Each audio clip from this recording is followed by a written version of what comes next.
Bonjour à tous. Alors aujourd'hui, ça va être un podcast un peu long parce que je vais tenter de répondre à 6 questions qui m'ont été posées.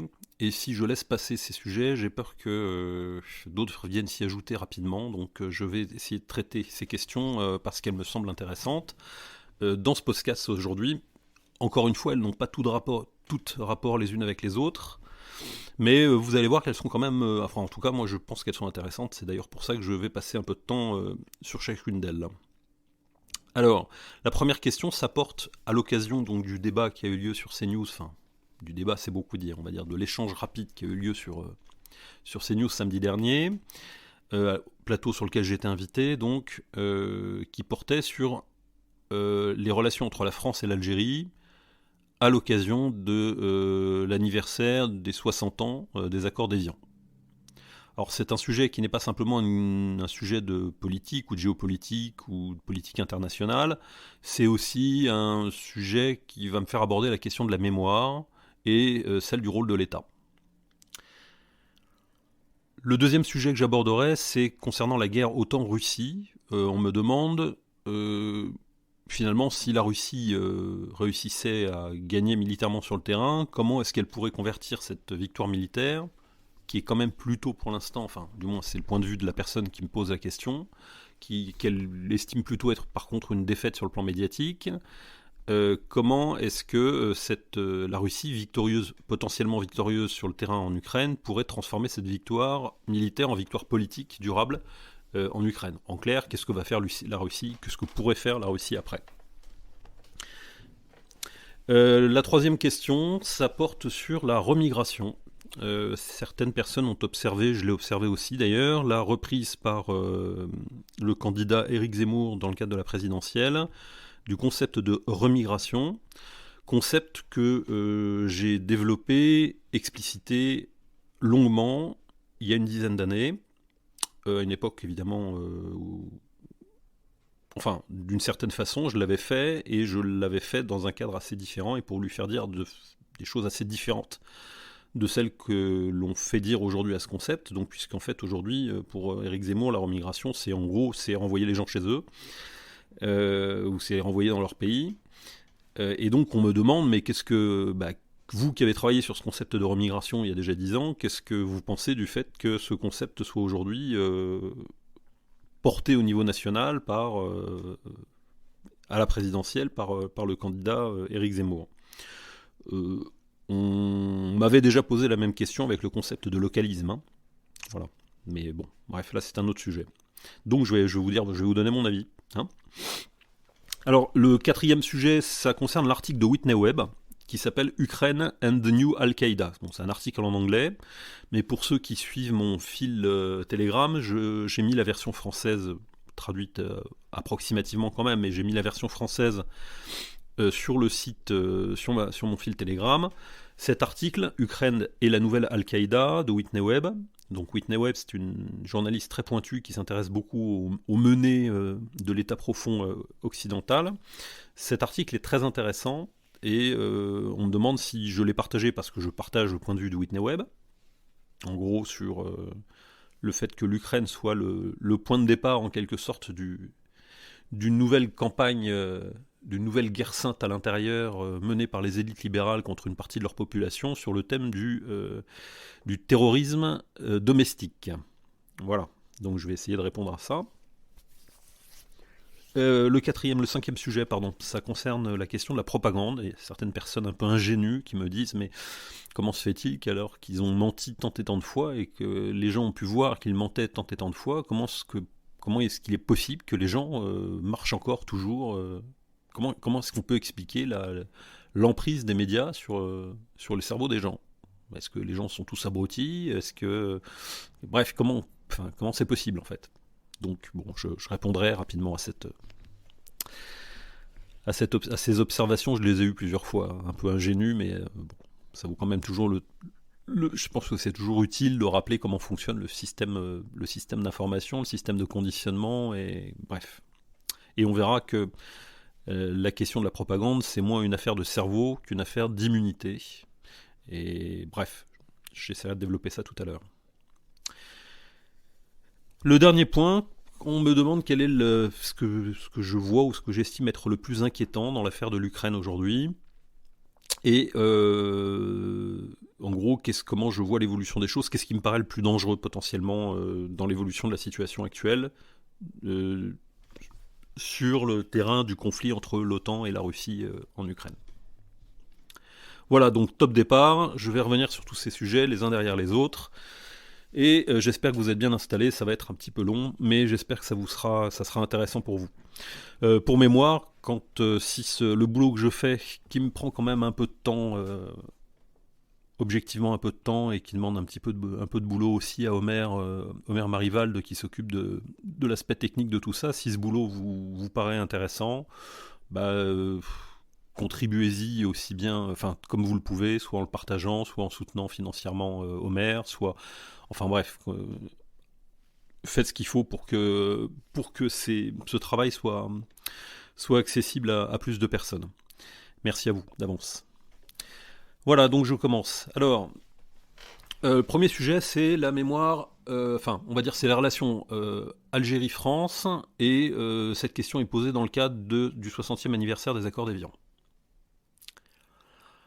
Alors d'abord, premier préalable, il faut que vous compreniez mon point de vue, pour que vous compreniez dans quel sens je vous réponds. Je pense qu'il est indispensable à la France, j'expliquerai ça tout très bien en détail, peut-être un peu plus en détail tout à l'heure lorsque je parlais de la remigration notamment. Je pense qu'il est indispensable pour la France de disposer d'interlocuteurs, d'États stables et de populations stabilisées sur l'ensemble de l'Afrique du Nord. Je pense que c'est vital, non seulement pour la France, pour ces pays-là c'est vital évidemment. On a pu voir un peu ce qui se passait en Libye quand on laissait les BHL et autres chiens de guerre faire leurs petites affaires et mener leurs petites croisades sur les pays en question. On a vu ça ailleurs, on a vu ça en Afghanistan, on a vu ça en Syrie, etc. C'est-à-dire que les guerres de déstabilisation, d'effondrement en quelque sorte menées par l'Occident dans un certain nombre de ces pays ont des effets dramatiques. Et je suis moi persuadé qu'on ne pourra pas résoudre la quasi-totalité des problèmes qui se posent à nous, aussi bien sur les questions énergétiques, mais plus fondamentalement c'est les questions liées à la démographie, et je pense en particulier celles liées à l'immigration, qu'à partir du moment où nous avons des relations satisfaisantes, apaisées, constructives, avec les peuples d'Afrique du Nord, et que ces peuples disposent d'États stabilisés, stables, et de sociétés en bonne santé, prospères et pacifiées. Et donc, d'une façon générale, je me méfie beaucoup des crises d'hystérie des gens qui sont persuadés que ces pays sont des adversaires, sont des ennemis, etc. Voilà. Donc ça, c'est le premier préalable. Je pense que c'est l'intérêt, je pense qu'il sera à l'avenir de l'intérêt de la population française, de toutes les populations européennes et des populations du Machrek et du Maghreb, d'avoir d'excellentes relations et de créer en quelque sorte un environnement, un écosystème d'échange et de prospérité autour de la mer Méditerranée, pour sécuriser d'abord cette mer Méditerranée-là, pour limiter l'impact du débordement démographique subsaharien aussi bien sur le Machrek et le Maghreb que sur l'Europe, et pour contribuer à la stabilisation et à la reconstruction et au bien-être des peuples qui habitent autour de Mare Nostrum. Voilà. Alors, ce préalable indiqué, on me demande mon avis sur les relations entre la France et l'Algérie. Alors, ce point de vue-là, évidemment, pourra choquer les uns ou les autres, j'en sais rien, en fait, à la limite, moi, vous savez comment je suis, je vous dis toujours ce que je pense, et vu que je n'anime pas un fan club, vous en ferez ce que vous voulez, j'espère que ça vous fera réfléchir, et si mon analyse vous convient, j'en serai encore plus heureux, évidemment, mais mon rôle, c'est avant tout de vous dire ce que j'en pense. Donc on a vu, comme tous les ans, à l'occasion du 19 mars, date de la signature des accords d'Évian, on a vu, à l'occasion de ce 60e anniversaire, on a vu encore une fois le cœur du système médiatique chercher à imposer le débat, ou à imposer cette date en quelque sorte dans la mémoire collective française. Et évidemment, cette date est une date qui pose problème. Elle pose problème pour des tas de raisons. Elle pose problème d'abord parce que on ne sait pas encore, en France, on n'a pas encore compris si c'était ce qu'on fêtait exactement. Euh, pour les uns, c'est une date qui correspond à celle de la signature d'un traité, mais qui est censée avoir abouti au désarmement ou à la pacification. Pour les autres, c'est une date qui n'a aucun sens, puisque des exactions, des massacres ont lieu pendant et après cette date, et donc elle ne correspond à rien. Pour d'autres, c'est une défaite, et on ne célèbre pas une défaite, ou alors si on célèbre une défaite, c'est parce qu'on envisage éventuellement de... C'est comme quand on commémorait en quelque sorte la perte de l'Alsace et de la Lorraine au début du XXe siècle en France. Euh, quand les peuples commencent à célébrer en quelque sorte leur défaite, c'est qu'ils ont toujours une petite idée derrière la tête.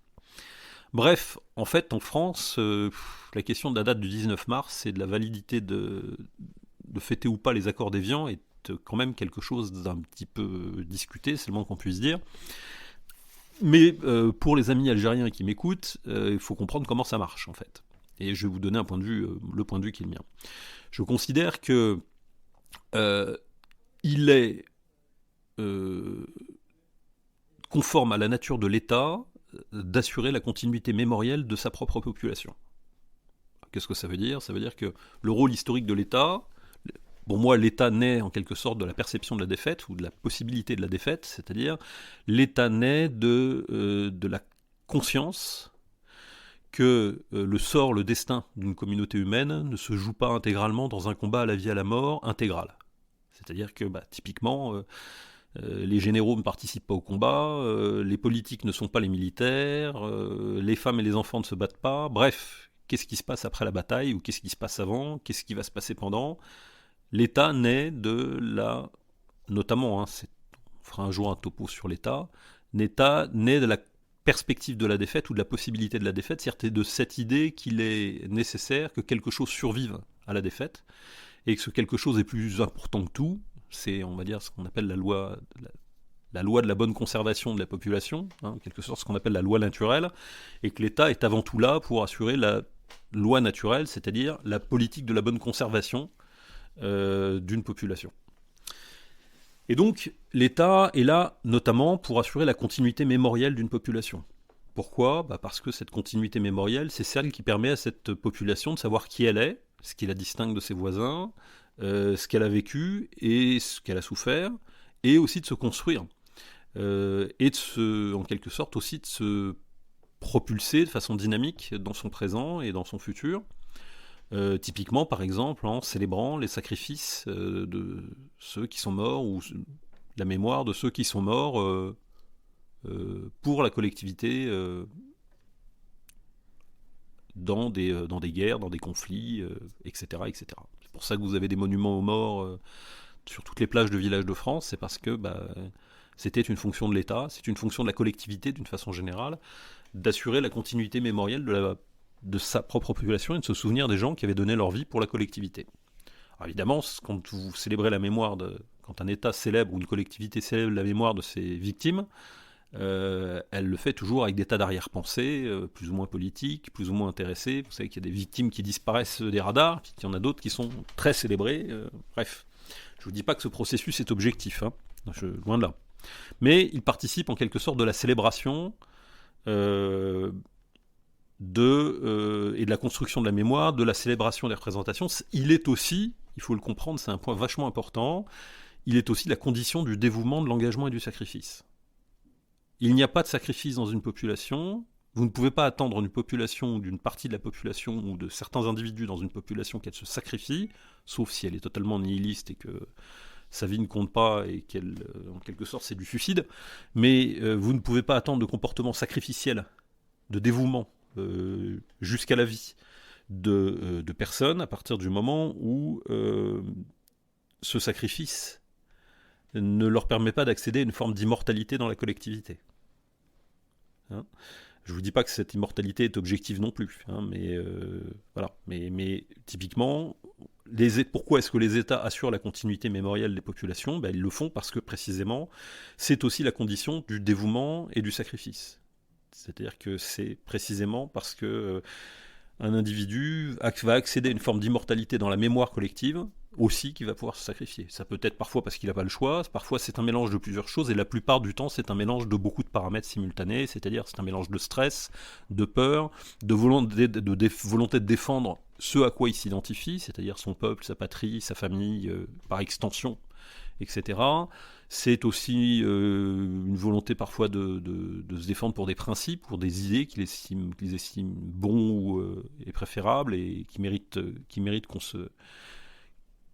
méritent le dévouement, qui méritent la mort, qui méritent la prise de risque. Bref, il y a des tas de choses qui peuvent pousser en fait des individus au sacrifice, et c'est souvent un mélange de plusieurs de ces paramètres. Et qui assure la continuité mémorielle, c'est-à-dire qui raconte cela, qui célèbre en quelque sorte la justesse du dévouement, du sacrifice, eh bien c'est l'État. Ce sont les institutions collectives, ce sont les institutions de l'État qui assurent cette continuité-là. Et un peuple a besoin de ça. Voilà, il a besoin de ça parce que vous ne pouvez pas imaginer une population saine d'esprit qui se porte bien et qui passe son temps à s'auto-flageller, à considérer qu'elle était dégueulasse, voilà, ça n'existe pas en fait. Aucun peuple ne peut se construire comme ça. Voilà. Et les gens qui croient qu'une population peut en quelque sorte se remémorer périodiquement ses échecs, ses tares ou ses erreurs, et une population qui ne dispose pas d'institutions capables, par-dessus tout, de, en quelque sorte, célébrer sa continuité mémorielle et en quelque sorte de lui permettre de panser ses plaies, ses traumatismes historiques, et c'est une population qui est malade et c'est même une population qui meurt. Dans un topo dans le passé, j'avais fait d'ailleurs une analogie avec des expériences qui avaient été menées sur les primates, quand il y avait des conflits entre des mâles dominants dans un groupe de singes, par exemple. On avait observé que à la fin du combat, celui qui avait gagné était le mâle dominant, donc il avait le leadership sur le groupe temporairement, et celui qui avait perdu, il se mettait un peu en retrait, etc. Et puis au bout d'un moment, il revenait dans le groupe. Il y a des fois où il change de groupe, mais la plupart du temps, en général, il se reconstruisait un petit peu, aussi bien physiquement que s'il y avait des blessures, que mentalement, et en quelque sorte, il fallait du temps, mais il survivait. La plupart du temps, les conflits, en quelque sorte, pour l'accession à la position de mâle dominant, n'étaient pas mortels. Et on a fait des expériences très tôt pour vérifier ce qui se passait lorsqu'on laissait les deux mâles, ceux qui venaient en quelque sorte de s'écharper pour savoir qui serait le chef dans le groupe, et donc qui aurait l'accès prioritaire à la reproduction, aux ressources, etc. etc. Qu'est-ce qui se passait si on les empêchait en quelque sorte de se séparer, c'est-à-dire en les laissant proches l'un de l'autre durablement.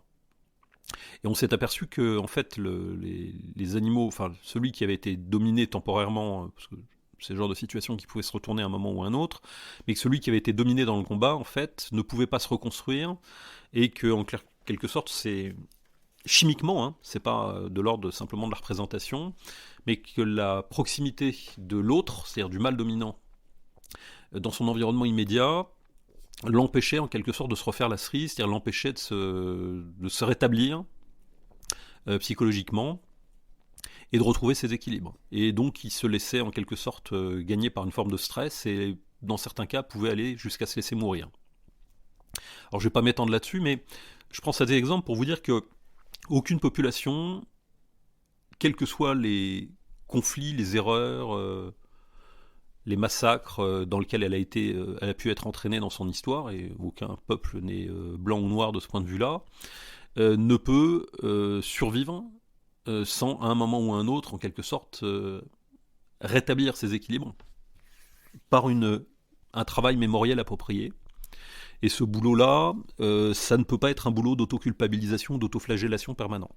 Voilà, c'est un peu comme si vous aviez l'État algérien qui expliquait aux Algériens à longueur de journée qui faisait la liste aux Algériens des villages dont tous les habitants avaient été tués par les combattants du FLN pendant la guerre d'Algérie. Et il y en a eu. On le sait. Même si vous êtes algérien, vous m'entendez, vous savez que ça existait. Il y a eu des massacres effroyables que certains ont légitimés en disant que c'était des gens qui avaient collaboré avec l'armée française, etc. Peu importe. Mais il y a eu des massacres, il y a eu des exactions de part et d'autre. Ça n'enlève rien en fait que, moi étant favorable aux droits des peuples à l'autodétermination, je considère par principe que les Algériens étaient dans leur bon droit quelque sorte à vouloir mettre fin à la colonisation française en Algérie. Ce qui est d'ailleurs réciproque, c'est-à-dire que je considère que le droit des peuples à l'autodétermination est un principe qui ne se partage pas, parce qu'il est sain. C'est en quelque sorte la transposition du être maître, c'est décider pour soi-même de ce qui est bon pour soi et chercher à avoir prise sur ce qui a prise sur nous. Et ces principes fondamentaux qui sont pas simplement des postures politiques, qui s'ancrent dans un certain sens de la justice et qui rejettent le principe du double standard, qui est une sorte de bug cognitif.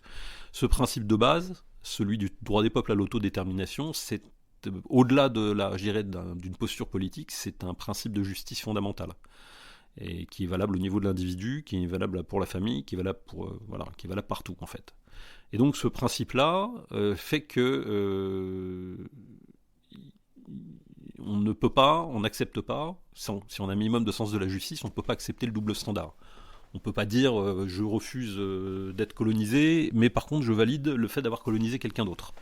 Et ça s'applique évidemment dans tous les sens du terme. C'est-à-dire que si je suis favorable au droit des peuples à l'autodétermination, je suis favorable à ce que les Algériens puissent décider chez eux de ce qui est bon pour eux, de ce qu'ils font venir sur leur territoire qu'ils acceptent. Et vice-versa, je considère que les Français ont ce même droit, les Français, les Corses d'ailleurs, d'autres ont le même droit chez eux. Voilà, donc après ce sont les rapports de force dans l'histoire, les rapports de contraintes réciproques qui déterminent les équilibres. Hein, et de ce point de vue-là, je suis pour la gestion des équilibres. Bref, donc je retourne à mon sujet. Donc, dans les faits, le rôle de l'État, c'est ça. C'est d'assurer la continuité mémorielle, en quelque sorte, de sa population dans l'histoire et de lui permettre, de quelque sorte, de se célébrer. C'est aussi, comme je vous l'ai dit, ce qui rend possible la reconstruction, en quelque sorte, c'est-à-dire la thérapie collective et en même temps rend possible le dévouement, le sacrifice des individus pour la collectivité. Et les communautés ou les collectivités dont les individus ne sont plus prêts à se dévouer ou à se sacrifier pour l'ensemble sont des collectivités qui se portent très mal. C'est malheureusement un peu l'effet de l'hyper-individualisme dans les sociétés occidentales qui nous amène jusque-là. Mais c'est un autre sujet. Bref, donc comme tous les ans, on retrouve en quelque sorte un discours qui est un discours un peu particulier dans les médias, où vous avez simultanément des gens qui veulent absolument faire de cette date des accords d'Évian une date à célébrer, et d'autres qui vous disent mais enfin qu'est-ce qu'on célèbre exactement quoi ? On célèbre une défaite ? Ah bah je vois pourquoi est-ce qu'il faudrait célébrer une défaite. D'autres qui vous disent mais on célèbre quoi ? Parce que si on célèbre le cessez-le-feu, bah ça n'a pas été un cessez-le-feu puisqu'on a continué à se faire canarder après, et que c'est simplement les soldats français qui ont mis l'arme au pied, et que donc pour les harkis ça n'a pas été un cessez-le-feu, pour les pieds noirs ça n'a pas été un cessez-le-feu, bref, les massacres ont continué après, et la décolonisation a été violente, et bref, voilà. Et donc pour une partie de la population rapatriée d'Afrique du Nord, rapatriée d'Algérie, cette date ne correspond à rien. Et là vous comprenez bien que je ne suis pas dans le jugement de valeur, les mémoires c'est pas quelque chose d'objectif, la mémoire, c'est chacun a la mémoire, et des gens ont des souvenirs, mais aussi se construisent aussi sur ce qu'on leur a raconté, sur ce que leur ont raconté leurs parents, etc. Adhérer à une mémoire, adhérer à un narratif, une histoire, c'est pas un processus objectif, mais c'est un processus vital.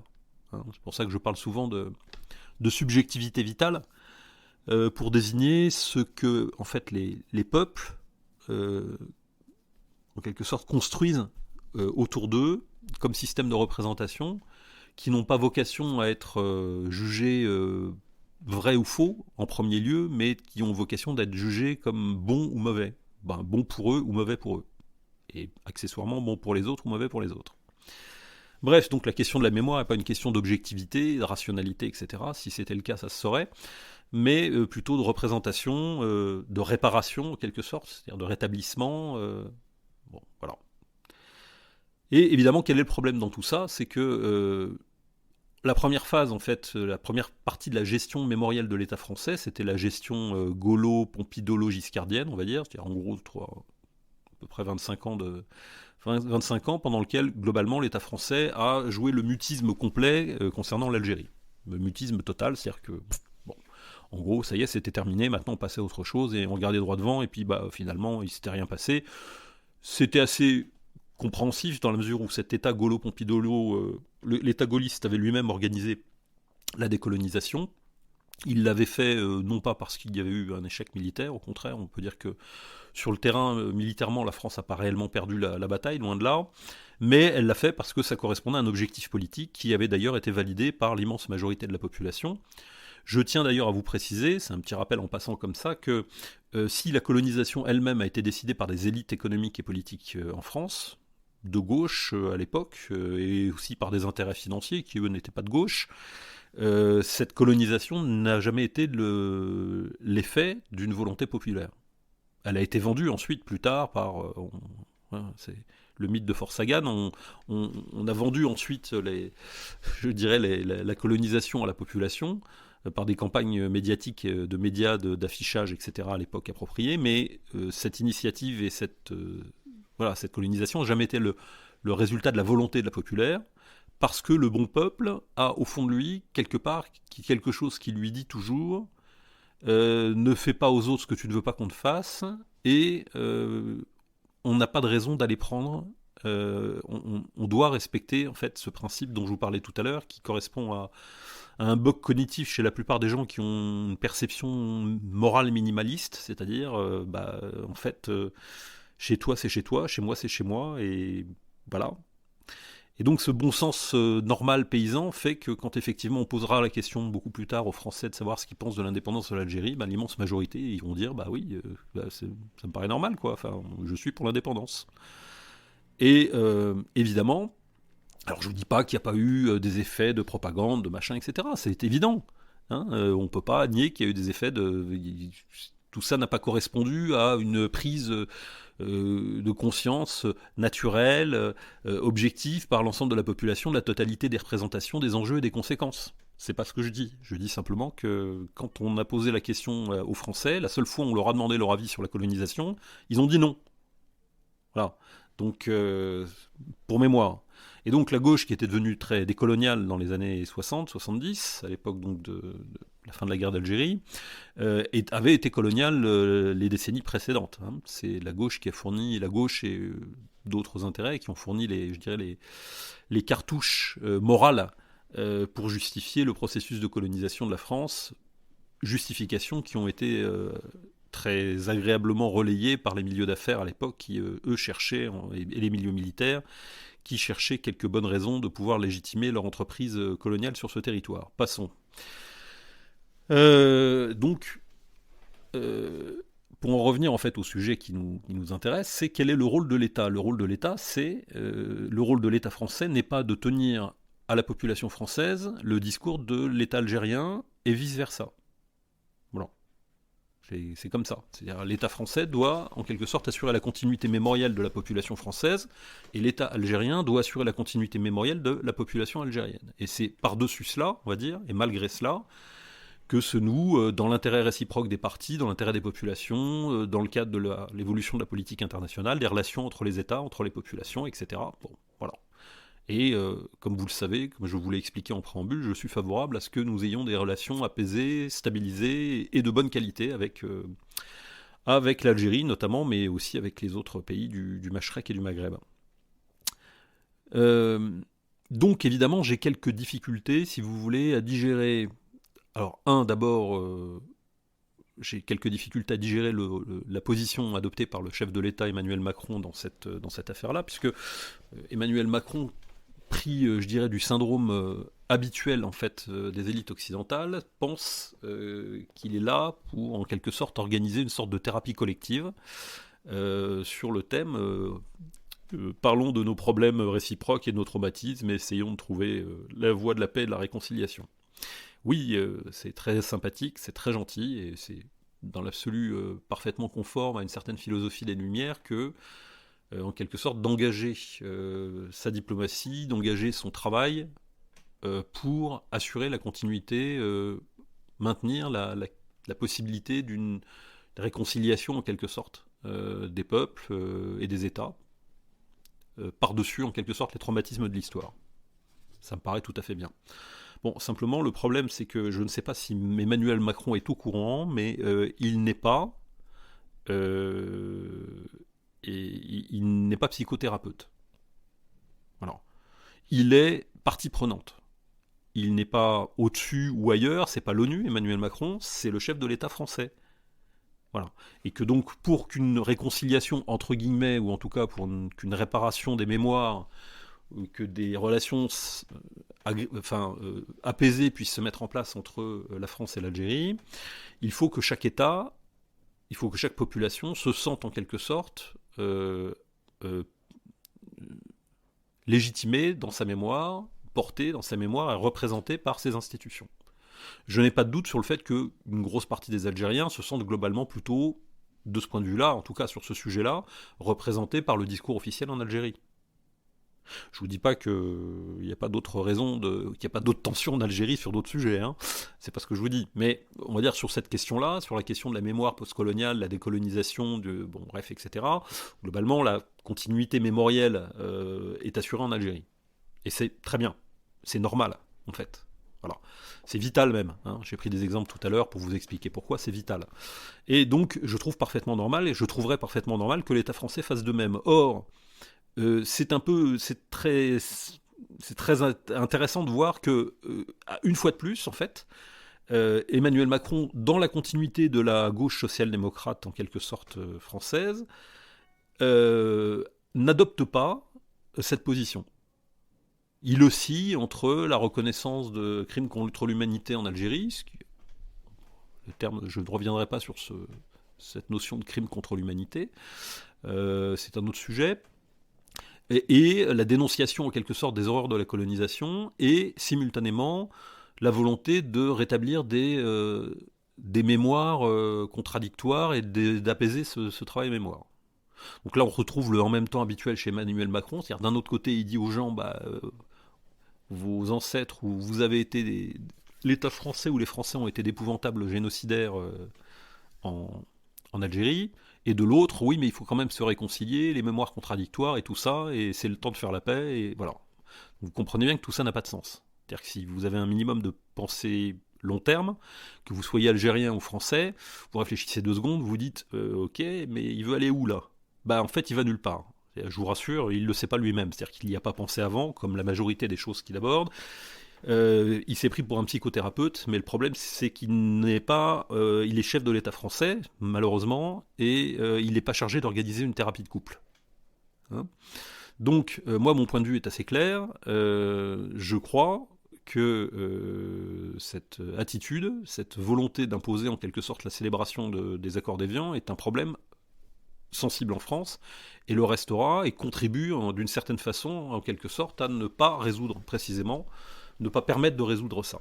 Je crois que ce qui permet de résoudre les traumatismes mémoriels dans une population, d'une partie de la population, parce que je vous rappelle que les pieds noirs, c'est même avec leurs descendants et en prenant les descendants de Harki en compte, bon, enfin, je veux bien tout ce qu'on veut, mais voilà, c'est pas la majorité de la population. Hein. La France ne se réduit pas aux pieds noirs et à la politique de l'État français. Je vous rappelle que, encore une fois, que la seule fois où les Français ont été majoritairement consultés sur la question de la colonisation, au moment de la guerre d'Algérie, ils ont voté très clairement et très largement en faveur de la décolonisation.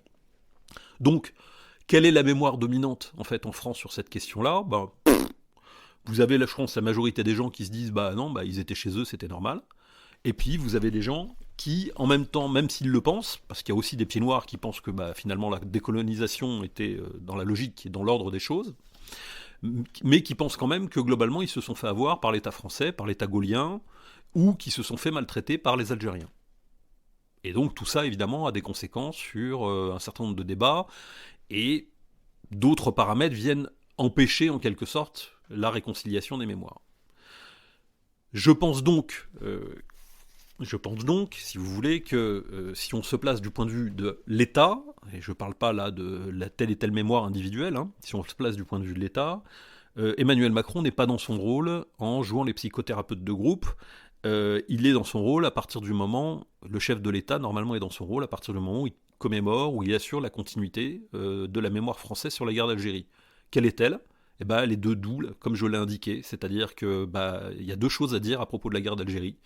Il y a plusieurs choses à dire. La première, c'est que c'est l'État français de l'époque de Charles de Gaulle donc, qui a décidé, je dirais souverainement et volontairement, d'organiser la décolonisation de l'Algérie.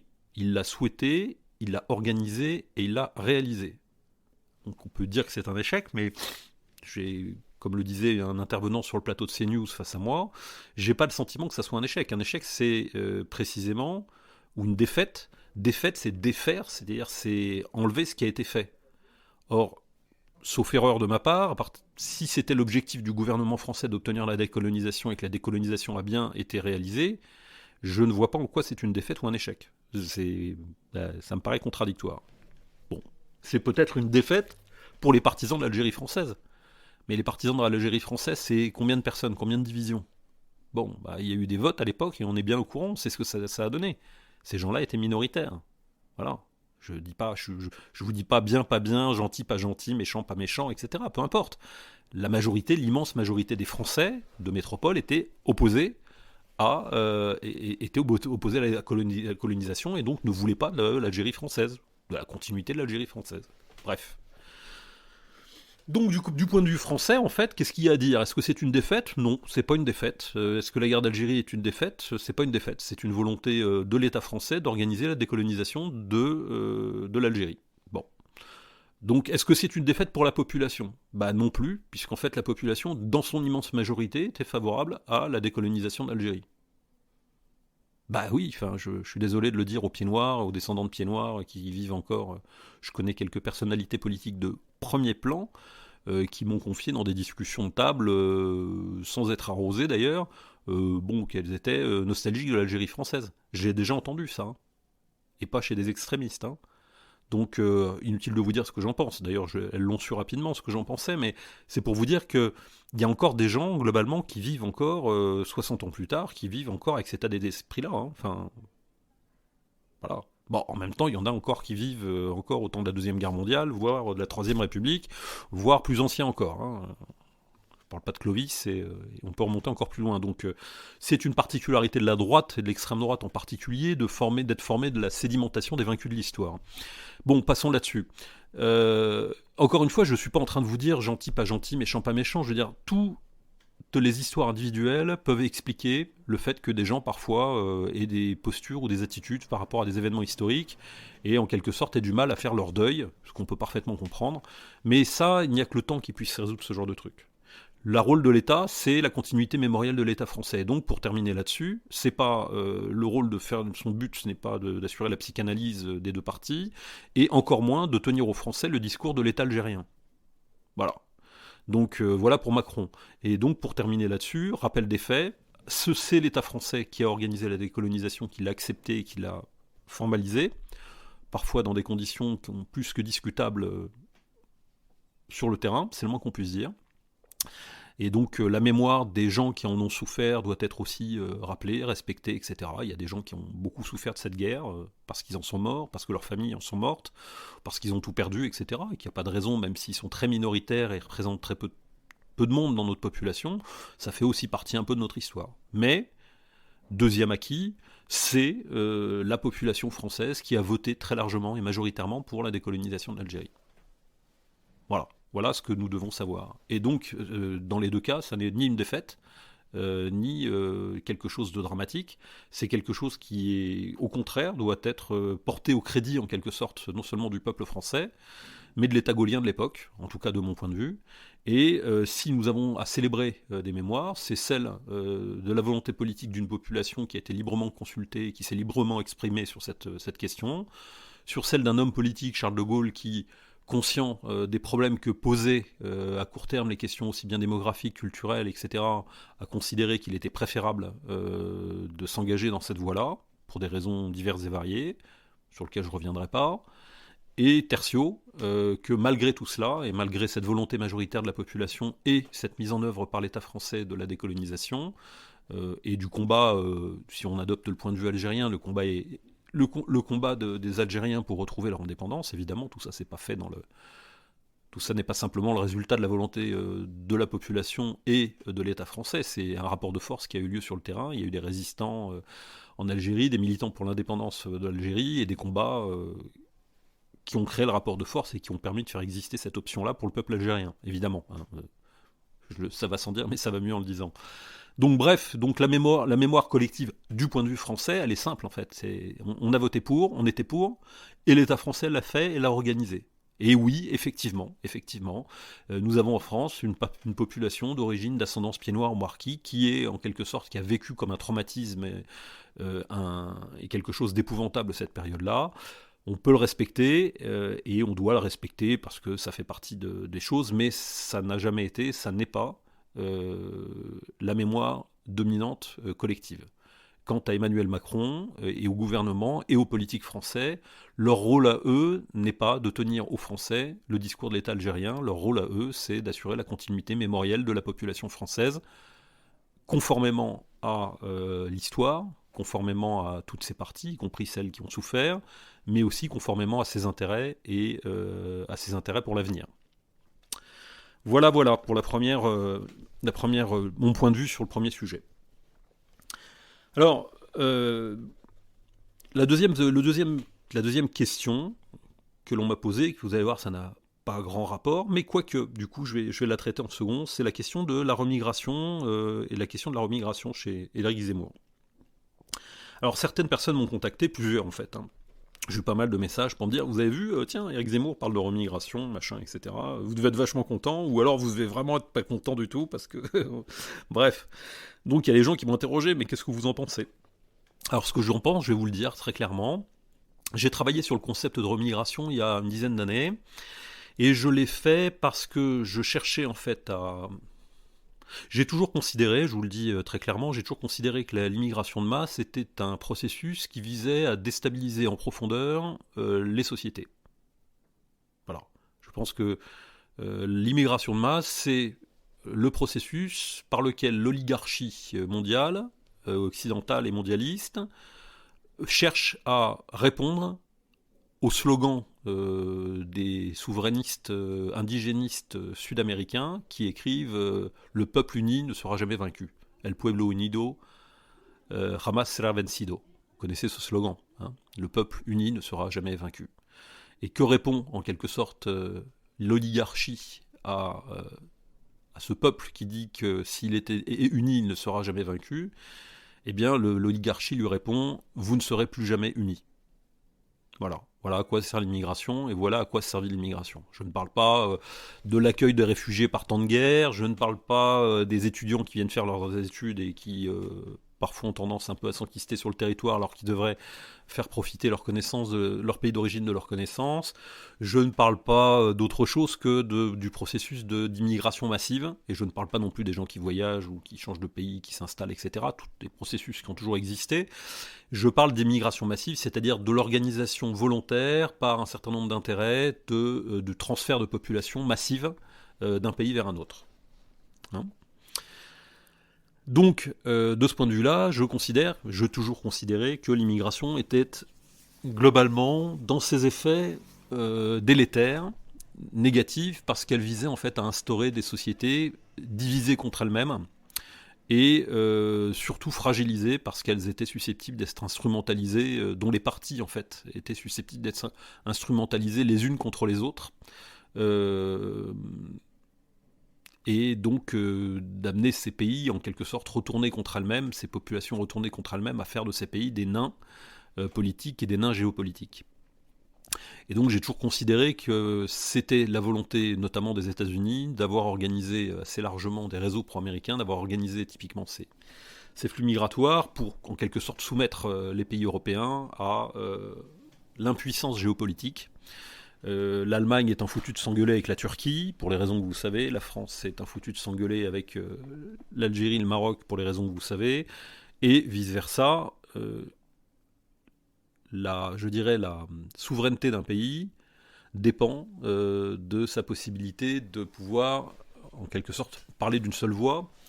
Et, pour reprendre ce fameux slogan sud-américain, El pueblo unido jamás será vencido, la seule opposition, le seul souverainisme et le seul socialisme d'une certaine façon efficace qui ait jamais existé en Amérique du Sud, celui qui a été capable de faire pièce à la volonté des Yankees en Amérique du Sud, a toujours été un souverainisme et un socialisme indigéniste. hein, je vous reprendrai, prenez tous les mouvements, que ce soit Morales, Chavez, etc., etc. Il n'y a pas de socialisme au sens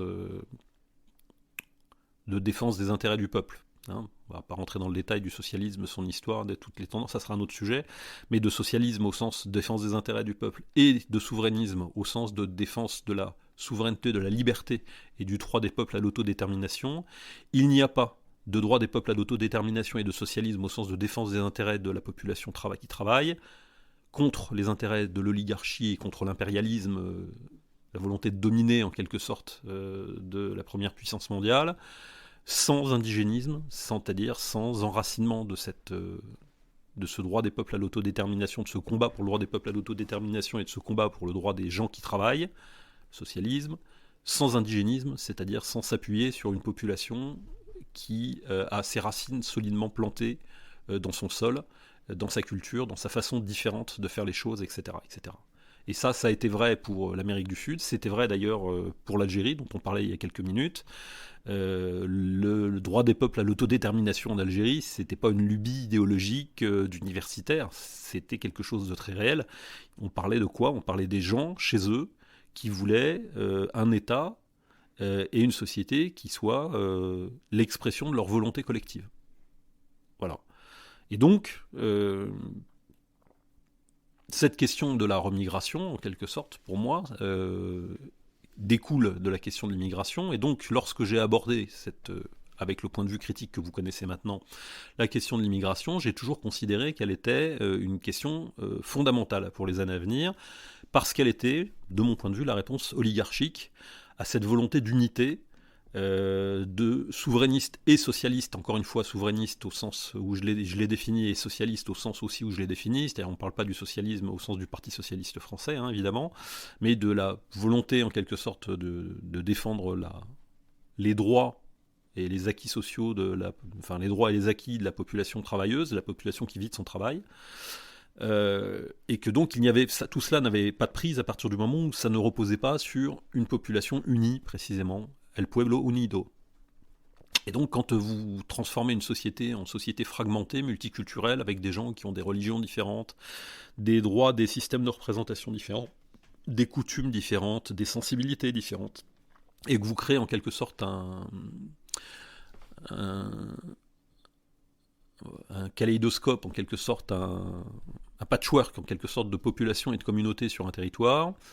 Du point de vue, on peut dire, bah tiens, c'est joli, ça fait un peu de diversité, mais pratiquement, concrètement, ça veut dire que l'État devient essentiellement le gestionnaire des tensions, des rivalités, des contradictions entre ces communautés sur son propre territoire, mais n'est absolument plus capable de se projeter et de se positionner légitimement comme le représentant d'El Pueblo Unido, qui est censé ne jamais être vaincu.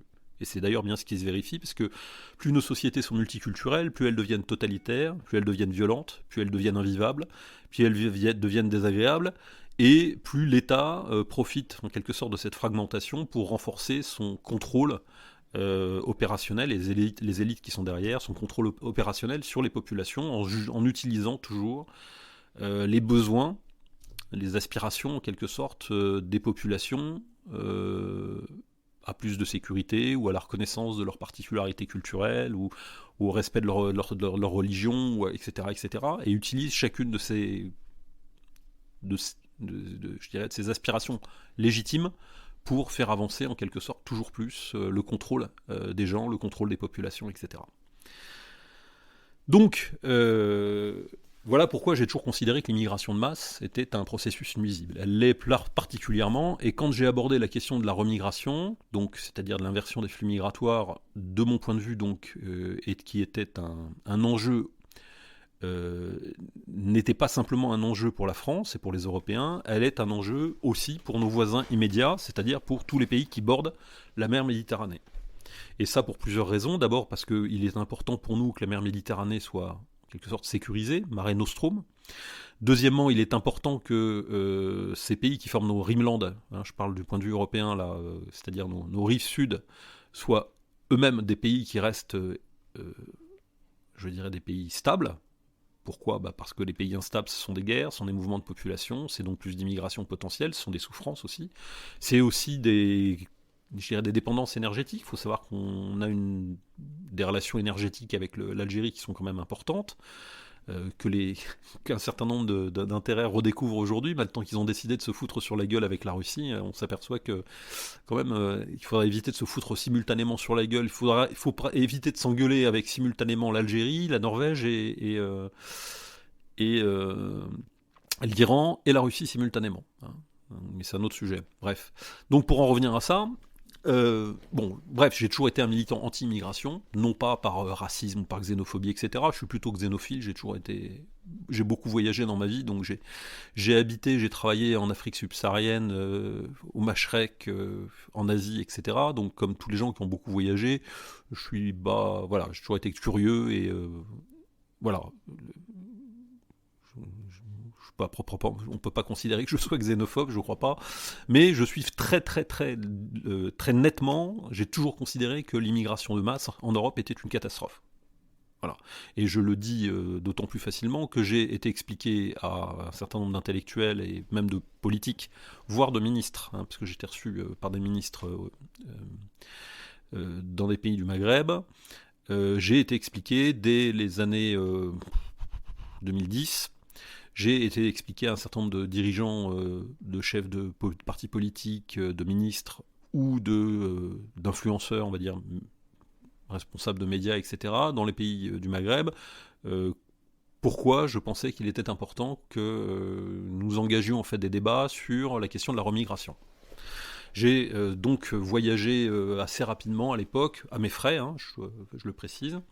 J'ai donc voyagé à mes frais de façon totalement autonome. On avait mis en place une organisation qui s'appelait Maison Commune et qui s'occupait, pour faire très simple, si vous voulez, de faire une sorte de démarche paradiplomatique qui visait en fait à engager le débat avec l'Algérie, le Maroc, etc. sur la question, est-ce que la remigration c'est une bonne chose ? Est-ce que l'immigration, faut plus en parler autrement ?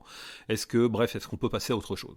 Et de mon point de vue, la question de la remigration, c'était quoi ? C'était cette idée qu'un partenariat stratégique clé entre les pays du Machrek, du Maghreb et les pays européens, particulièrement les pays du sud de l'Europe, dont la France, était je dirais vital aux intérêts de ces pays et à nos intérêts à nous aussi, notamment par exemple pour des questions énergétiques, pour des questions culturelles, pour des questions de stabilité de population, parce que je pense que on ne pourra pas continuer à maintenir des flux migratoires dans un sens comme cela et qu'il va falloir certainement clairement inverser ces flux migratoires.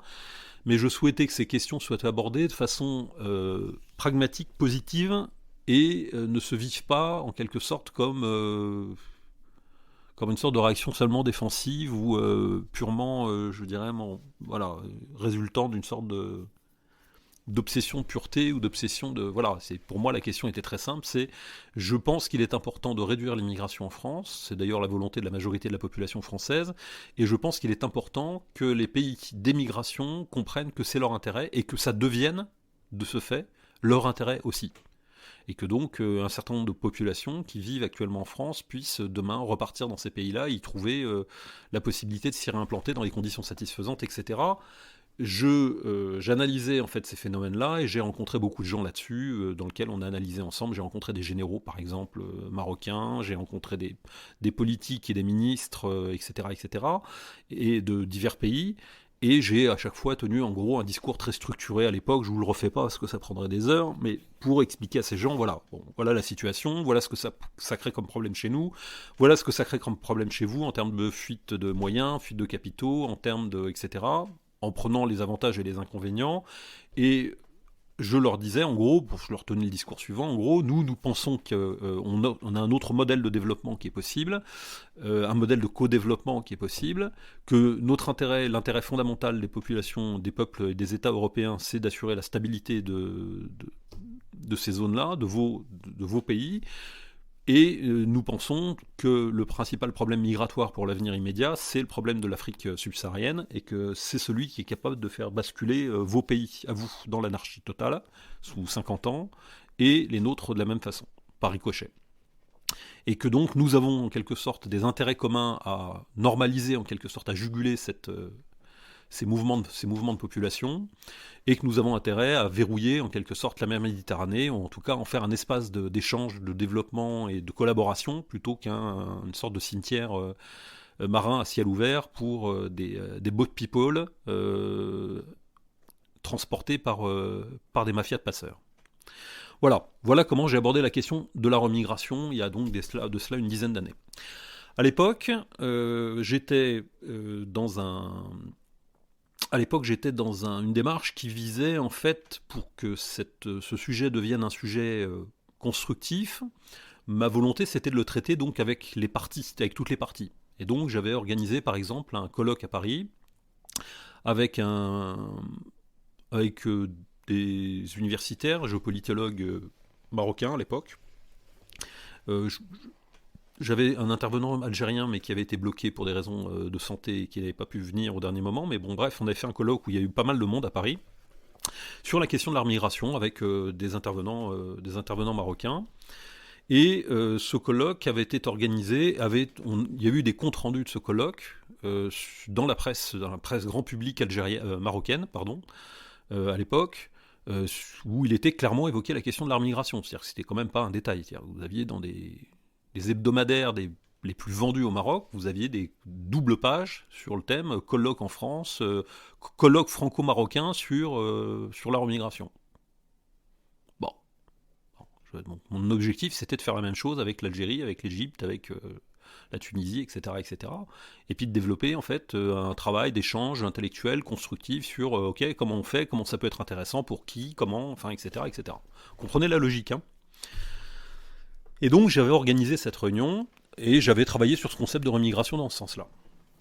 Et quand j'ai annoncé cette réunion publique, dans les 15 jours qui ont suivi, il y a un mouvement qui était à l'époque s'appelait le Bloc identitaire, donc qui est un mouvement d'extrême droite, bon, on va appeler ça comme ça, un mouvement identitaire pour être gentil, qui avait annoncé la création d'un colloque simultanément sur la question de la remigration le même jour. Évidemment après que je l'ai organisé. Donc pour moi, le message était très clair, c'était on va pas te laisser dérouler ton truc et faire ton boulot, et on va te mettre des bâtons dans les roues, et voilà. Et donc, qu'est-ce qui s'est passé ? En fait, j'ai organisé ce colloque comme il était initialement prévu, avec des personnalités marocaines, et où on a eu des échanges très constructifs sur cette question-là. Et j'ai compris à ce moment-là qu'un certain nombre de milieux, à mon avis largement manipulés, d'extrême droite, avaient l'intention de faire de la remigration un concept leur permettant de refourguer, de reformuler plus exactement, une petite révolution sémantique, leurs obsessions, c'est-à-dire en gros, il y a trop d'immigrés, il faut qu'il y ait moins d'immigrés, et on est envahi, et c'est la catastrophe. Voilà. Bref, des trucs super originaux, super nouveaux, super efficaces et super constructifs, comme d'habitude. Et donc, qu'est-ce qui s'est passé à l'époque ? Je ne pouvais pas empêcher quelqu'un de se servir de ce concept de remigration. Finalement, n'importe qui aurait pu dire n'importe quoi à ce sujet-là. Mais j'ai bien compris d'où venait la salve.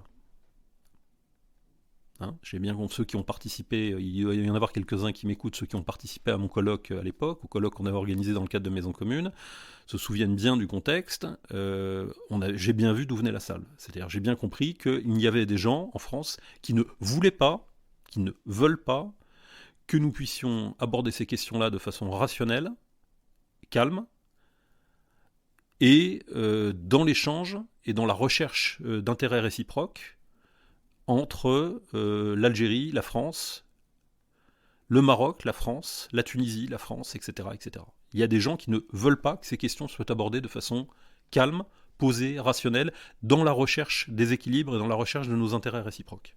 Il y a des gens qui veulent faire de ces concepts-là, ou qui voulaient faire de ce concept-là, mais qui veulent, autour de l'immigration, clairement ne faire qu'alimenter des stress, des polémiques, de la colère, sans aucune possibilité de solution derrière.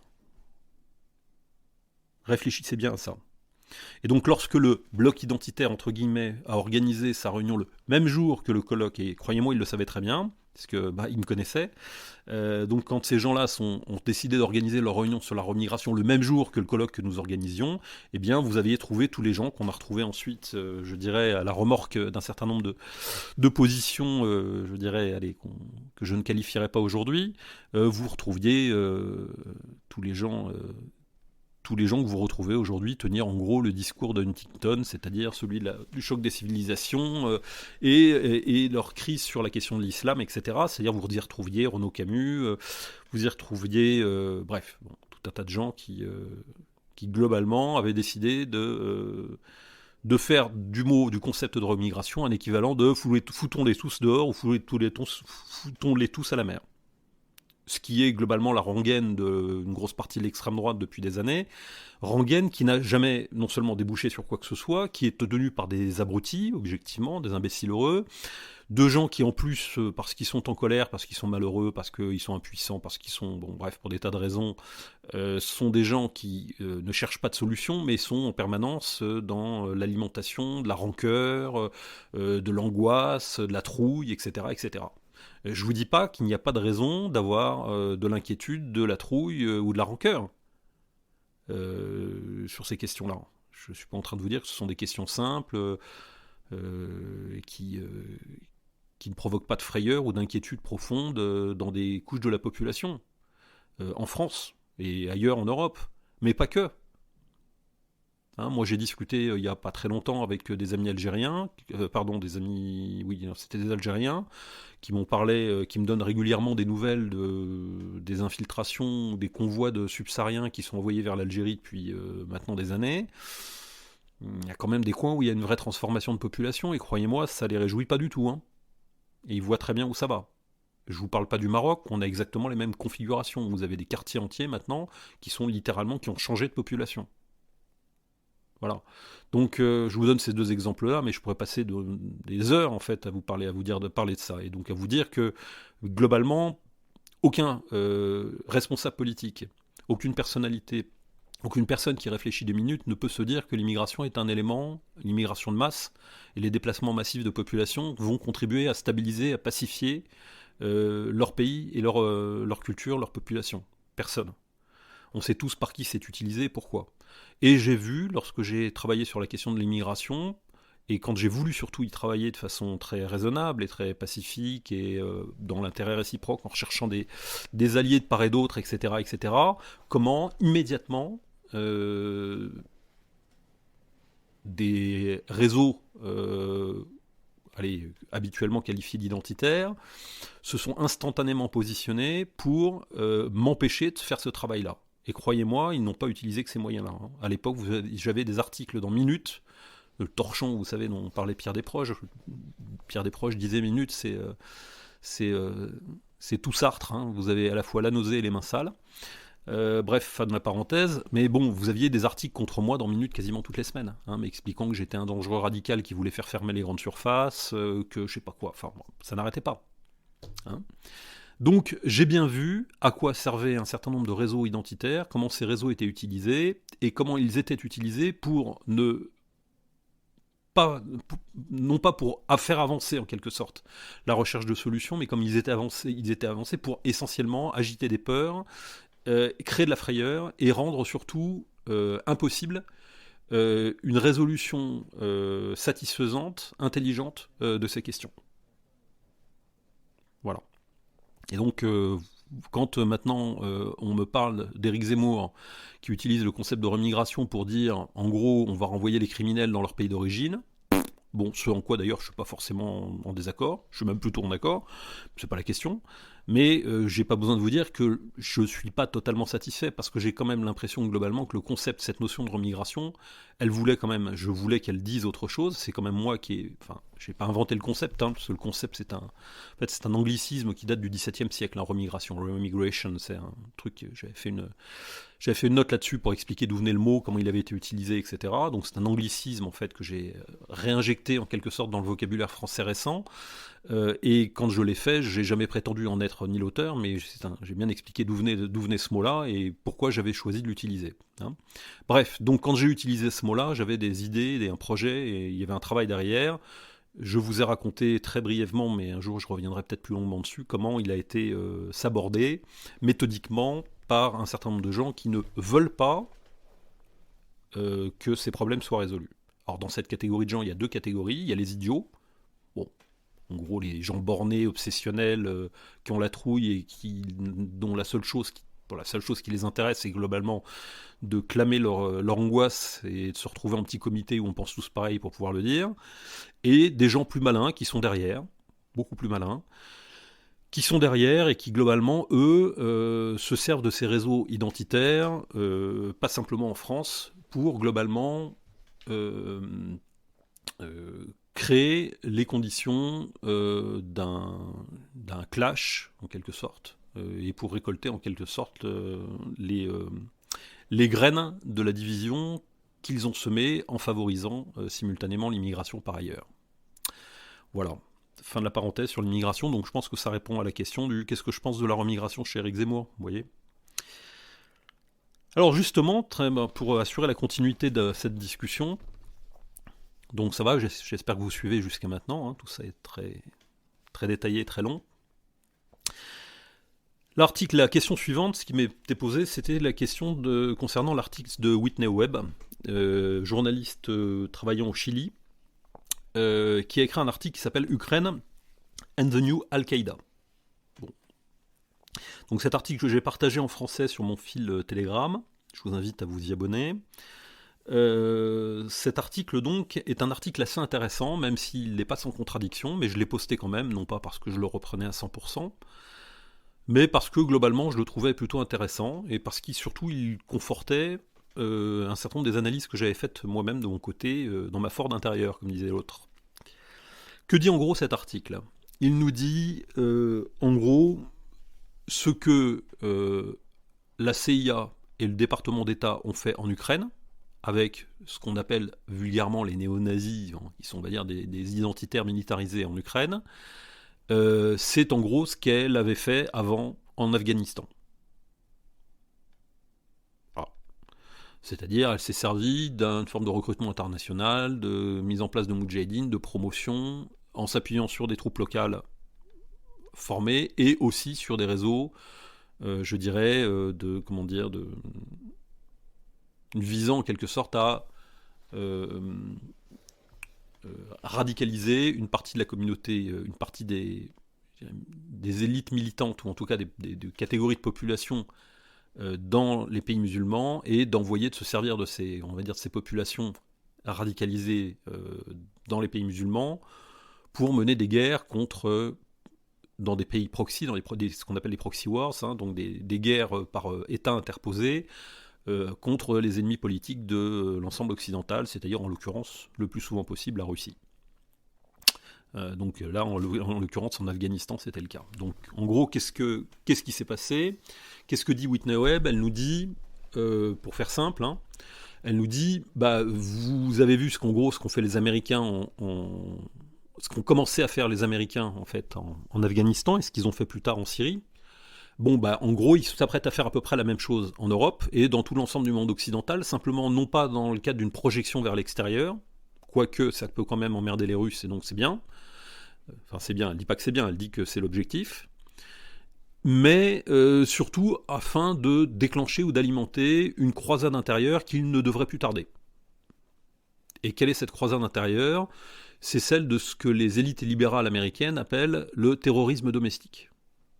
Terrorisme domestique qui est assimilé par, on va dire, le camp démocrate aux États-Unis, globalement, pour faire très simple, à ce qu'ils appellent le suprémacisme blanc. Alors, terme, là aussi, pareil, qui sert aujourd'hui à désigner à peu près tout et n'importe quoi, puisque comme elle le fait, comme Whitney Webb, qui est plutôt une chercheuse de gauche, le fait remarquer, un anti-impérialiste le fait remarquer, le terme de suprémacisme blanc recouvre absolument aucune réalité tangible pratique, c'est-à-dire que je sais bien sûr qu'il existe des suprémacismes blancs, mais quand des gens vous désignent comme suprémacistes blancs parce que, j'en sais rien, parce que vous pensez que un homme et une femme, c'est c'est pas simplement une catégorie à déconstruire, mais que c'est voilà. Donc tout le monde est raciste et suprémaciste blanc aux États-Unis, enfin devient suprémaciste blanc à mesure précisément que les hordes wokistes en quelque sorte envahissent les terrains universitaires. Vous êtes très vite rangé comme suprémaciste blanc, si en tout cas vous êtes blanc et conservateur. Certains ont été jusqu'à dire que le Parti républicain était lui-même un parti suprémaciste blanc, donc inutile de vous dire que voilà. Donc je ne vais pas rentrer dans le détail de suprémaciste, pas suprémaciste, blanc, blanc, etc. D'ailleurs, je ne veux pas dire grand-chose. Mais je me penche plutôt sur l'analyse de Whitney Webb, et Whitney Webb nous dit quoi ? Elle nous dit, en gros, donc, ce qu'ils ont fait en direction de l'extérieur avec l'islam, c'est-à-dire globalement en se servant de l'Arabie Saoudite pour développer ou alimenter des prêches ou des prédicateurs ou des travaux de tafkiristes, donc en quelque sorte une relecture en quelque sorte littérale et radicalisée du Coran, et simultanément militarisant et en formant des jeunes gens, des militants en fait, issus de plusieurs pays, pour les envoyer au gré des conflits, soit en Syrie, soit en Afghanistan, etc., pour emmerder sur des terrains d'opération où ils en avaient besoin. Ce qu'ils vont faire, ils vont certainement faire la même chose en Occident, mais en l'utilisant de façon différente. En gros, voilà ce qu'elle nous dit. Et donc elle nous annonce en quelque sorte l'articulation par les États-Unis d'Amérique et par le camp d'Europe de l'Est d'une croisade intérieure contre le suprémacisme blanc qui prendra la forme d'une croisade contre le terrorisme domestique. Et cette croisade aura pour elle probablement plusieurs étapes. Toute la difficulté sera, selon elle, pour Whitney Webb, de réussir à faire coller en quelque sorte cette radicalisation avec la polarité, le renforcement de la polarité anti-russe.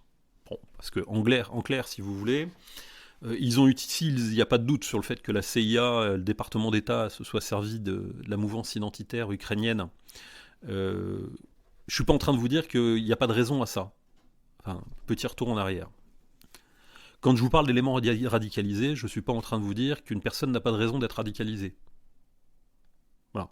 Quand vous avez un minimum de culture politique et que vous voyez que votre pays est bombardé par des gens en avion ou est affamé par un blocus qui fait plus de 500 000 morts, d'ailleurs, tiens, un petit coucou à Madeleine Albright qui est morte hier et qui avait trouvé le moyen d'expliquer que ça valait la peine que plus de 500 000 gosses soient morts en Irak pour y imposer la démocratie à la sauce US, qu'elle crève en enfer, celle-là. Enfin, qu'elle aille en enfer, vraiment, ce genre de personne. Enfin, bon, bref, passons. Des élites américaines, quoi. Américaines, entre guillemets. Donc, si on en revient finalement à la question dont je parlais, quand des pays sont l'objet, en fait, de blocus, de bombardements de façon totalement, de la part d'autres pays, vous n'avez évidemment aucun mal à trouver dans ces populations des gens qui sont quelque sorte, pour des raisons d'âge, de taux de testostérone, de courage ou autre, que vous pouvez radicaliser, utiliser et former, déplacer, alimenter et utiliser au bon gré de vos intérêts sur des théâtres d'opérations divers et variés. Et donc c'est évidemment ce qu'ils ont fait avec les milieux identitaires ukrainiens, milieux que je connais un petit peu parce que il se trouve que pour des raisons je vous raconterai ça un jour, mais pour des raisons de boulot à l'époque, je cherchais un prestataire de service capable d'assembler des composants électroniques qui étaient ROHS, enfin bon, je vous passe les détails. J'avais été chercher un prestataire, j'avais fait un voyage en Ukraine et j'en avais profité pour rencontrer des gens là-bas. Et la personne qui m'avait peut présenter la situation politique du pays était lui-même proche de ces milieux-là, et donc j'avais été un peu pris en charge entre guillemets par ces gens-là quand j'étais arrivé, et j'avais passé 2 jours en quelque sorte à rencontrer des personnalités de cette mouvance-là à l'époque de Maïdan, donc en Ukraine, et je m'étais aperçu rapidement que ces gens individuellement charmants, etc., c'est pas le problème, mais étaient fondamentalement étaient des militants anti-russes avant d'être des militants pro-ukrainiens, et qu'ils étaient totalement, pour moi, clairement orientés, manipulés, et travaillaient depuis plusieurs années pour devenir des moudjahidines, en quelque sorte, anti-russes, je dirais, manipulés ou déplacés ou utilisés par les services occidentaux contre la Russie. Je reviendrai un jour en détail là-dessus, mais j'ai déjà fait un enregistrement sur la question Ukraine-Russie, donc si vous voulez des détails sur ma façon de voir les choses, vous pouvez vous reporter à ce podcast précédent. Et donc, cet article de Whitney Webb nous dit soyez attentifs à ce qui se passe en Ukraine, parce que globalement, on a vu se mettre en place en fait aux États-Unis des lois qui n'ont pas encore été activées, mais qui portent sur la lutte contre le terrorisme domestique. Et s'ils arrivent globalement à faire coller la lutte contre la Russie, c'est-à-dire une réactivation du McCarthyisme, vous chercherez pour McCarthy, les gens, le sénateur McCarthy. Donc s'ils réussissent à réactiver une forme de McCarthyisme en Occident et à diriger ce McCarthyisme en quelque sorte dans une guerre intérieure contre le suprémacisme blanc, c'est-à-dire faire recoller ensemble lutte contre le terrorisme domestique et lutte anti-russe, on aura à faire une belle opération, et cette opération va avoir un effet probablement très important dans l'ensemble des pays occidentaux. Alors elle ne rentre pas dans le détail. Alors évidemment cet article est un article intéressant, même si évidemment il y a un gros problème là-bas, c'est que comme vous pouvez le constater en Ukraine, pour l'instant les réseaux en question, ceux qui ont été formés, alimentés, équipés par les États-Unis, par la Pologne, par l'Open Society et par la Grande-Bretagne, donc en Ukraine contre la Russie, sont été équipés contre la Russie. Voilà. Et donc certes, vous allez pouvoir, comme ils ont essayé de le faire, ils essayent d'envoyer des mercenaires provenant de toutes les petites extrêmes droites européennes sur le terrain là-bas pour essayer d'alimenter les bataillons de résistance à l'armée et emmerder davantage encore les Russes. Mais je ne vois pas comment ils vont pouvoir faire coller en quelque sorte cette lutte contre le terrorisme domestique, c'est-à-dire contre le suprémacisme blanc, et la lutte contre la Russie. À mon avis, la réconciliation des deux objectifs est à mon avis compliquée. En même temps, ils sont capables de faire des miracles. Un bon travail de propagande pendant 6 mois, je pense qu'ils y arriveront, mais on en est encore loin. Donc à ce stade, pour l'instant, il y a deux objectifs contradictoires. La lutte contre le terrorisme domestique, donc de la part des élites social-démocrates, dont on voit bien l'objectif potentiel, qui peut être notamment par exemple de désarmer largement la population américaine, qui est encore potentiellement dangereuse parce que c'est une population très armée, c'est une population qui a quand même un degré de liberté potentiel et qui est capable d'affronter un rapport de force. Et le jour où la population sera désarmée, évidemment, l'État fédéral aura pris un ascendant très important politiquement sur l'évolution de la situation politique aux États-Unis. Mais c'est un autre sujet. Et donc, à mon avis, il va être très compliqué, en tout cas il est compliqué à court terme, de pouvoir réconcilier la lutte contre le grand diable russe, contre les méchants russes ou les méchants pro-russes, et la lutte contre le terrorisme domestique. Je ne pense pas quand même qu'ils ne vont pas essayer, c'est-à-dire que cet article me paraît intéressant pour ça.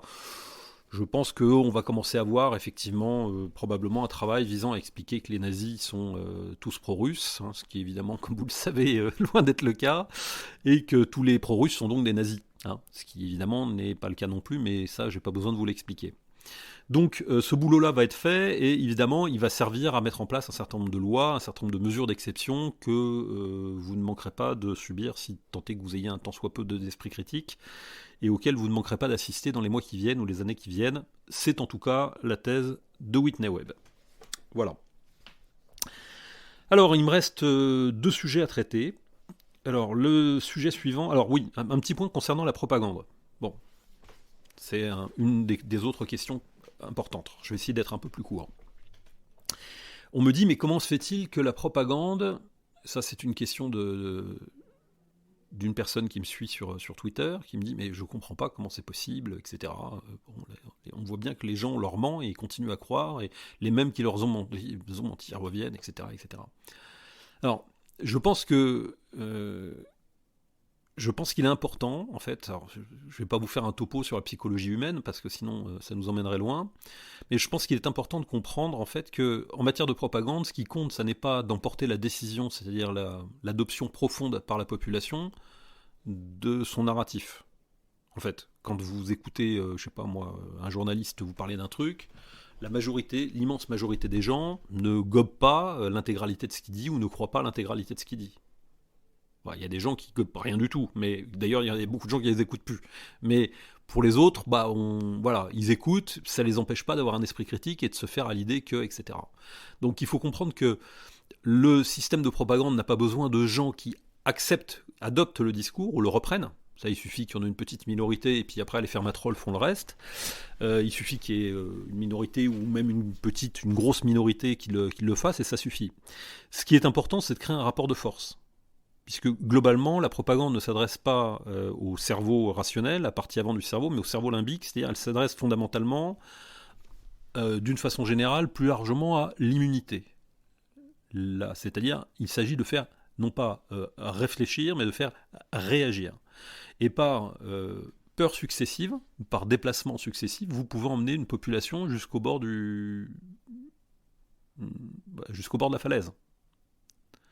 Il n'y a pas besoin qu'en fait une population accepte l'intégralité de votre narratif sur une situation pour que vous puissiez la déplacer, en fait. Et ce qui compte en matière de propagande, c'est de déplacer la population. Quand je dis déplacer, c'est pas la déplacer géographiquement, c'est-à-dire de la forcer en quelque sorte à adopter ou à réagir à des éléments que vous allumez, à des éléments clés que vous allez allumer pour elle, et qui vont la forcer à se positionner dans des logiques purement binaires, bien contre mal, gentil contre méchant, barbare contre victime, etc., etc. L'utilisation du triangle de Karpman, c'est-à-dire le sauveur, le bourreau, la victime, et ça par touches successives.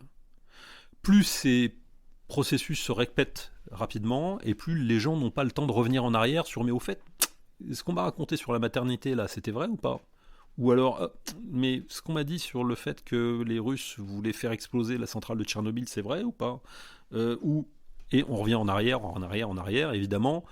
Chaque couche de bobard est recouverte par la couche de bobard suivante, en quelque sorte. Mais étape par étape, on a emmené quand même la population d'une position il y a une guerre entre l'Ukraine et la Russie envahit l'Ukraine, à Poutine est un dictateur, donc c'est un truc répété en boucle. Est-ce que Poutine est un dictateur ? Est-ce que Poutine... Alors qu'il y a eu des élections en Russie, que la Russie soit un État dans lequel il y ait des élections partout, des représentants, une opposition, machin, etc. Peu importe, tout ça n'a plus d'importance. Mais par touches successives et en fait par stress, et par bobards successives, en fait, vous déplacez à chaque fois la population et vous la forcez sous la pression morale à accepter des énoncés qui sont de plus en plus radicaux. Vous comprenez comment ça marche. Et donc, en fait, la propagande n'est pas une affaire d'adhésion, c'est une affaire de réaction. Et donc, s'isoler de la propagande, ça d'abord, ça veut dire ne pas la relayer, évidemment, c'est peut-être, évidemment, ne pas lui donner prise, mais c'est surtout désactiver, en quelque sorte, les réflexes automatiques. Et donc, donner aux gens la possibilité d'autres réflexes. Vous y réfléchirez. Donc, voilà pourquoi, pour répondre à cette personne qui m'écrivait, la propagande fonctionne toujours. Parce que la propagande n'a pas pour but de vous persuader qu'une idée est bonne, ou qu'un point de vue est bon. La propagande vise en fait à vous déplacer progressivement, étape par étape, dans une direction, en utilisant à chaque fois des méthodes de forçage psychologique qui visent à vous faire en permanence vous ranger dans le cadre d'une opposition binaire entre le bien et le mal, entre la barbarie et la gentillesse, entre les bourreaux et les victimes, etc., etc. Évidemment que tout ça ne repose sur pas grand-chose, sur des trucs purement manipulés, que les choses soient complètement montées de toutes pièces. L'important, c'est qu'on puisse pas dévoiler le poteau rose tout de suite. Quand on engage une partie de l'opinion publique occidentale à approuver en fait un blocus qui va tuer plus de 500 000 gosses, ou qui va ruiner et détruire complètement un pays et le ramener à l'âge de... détruire toutes ces infrastructures et tuer des centaines de milliers de personnes simplement parce qu'un type a agité une petite fiole au Conseil des Nations Unies, ou qu'une nana, qui est la fille d'un ambassadeur, est venue expliquer qu'on avait retiré les bébés des couveuses et qu'on les avait jetés au sol pour les laisser mourir.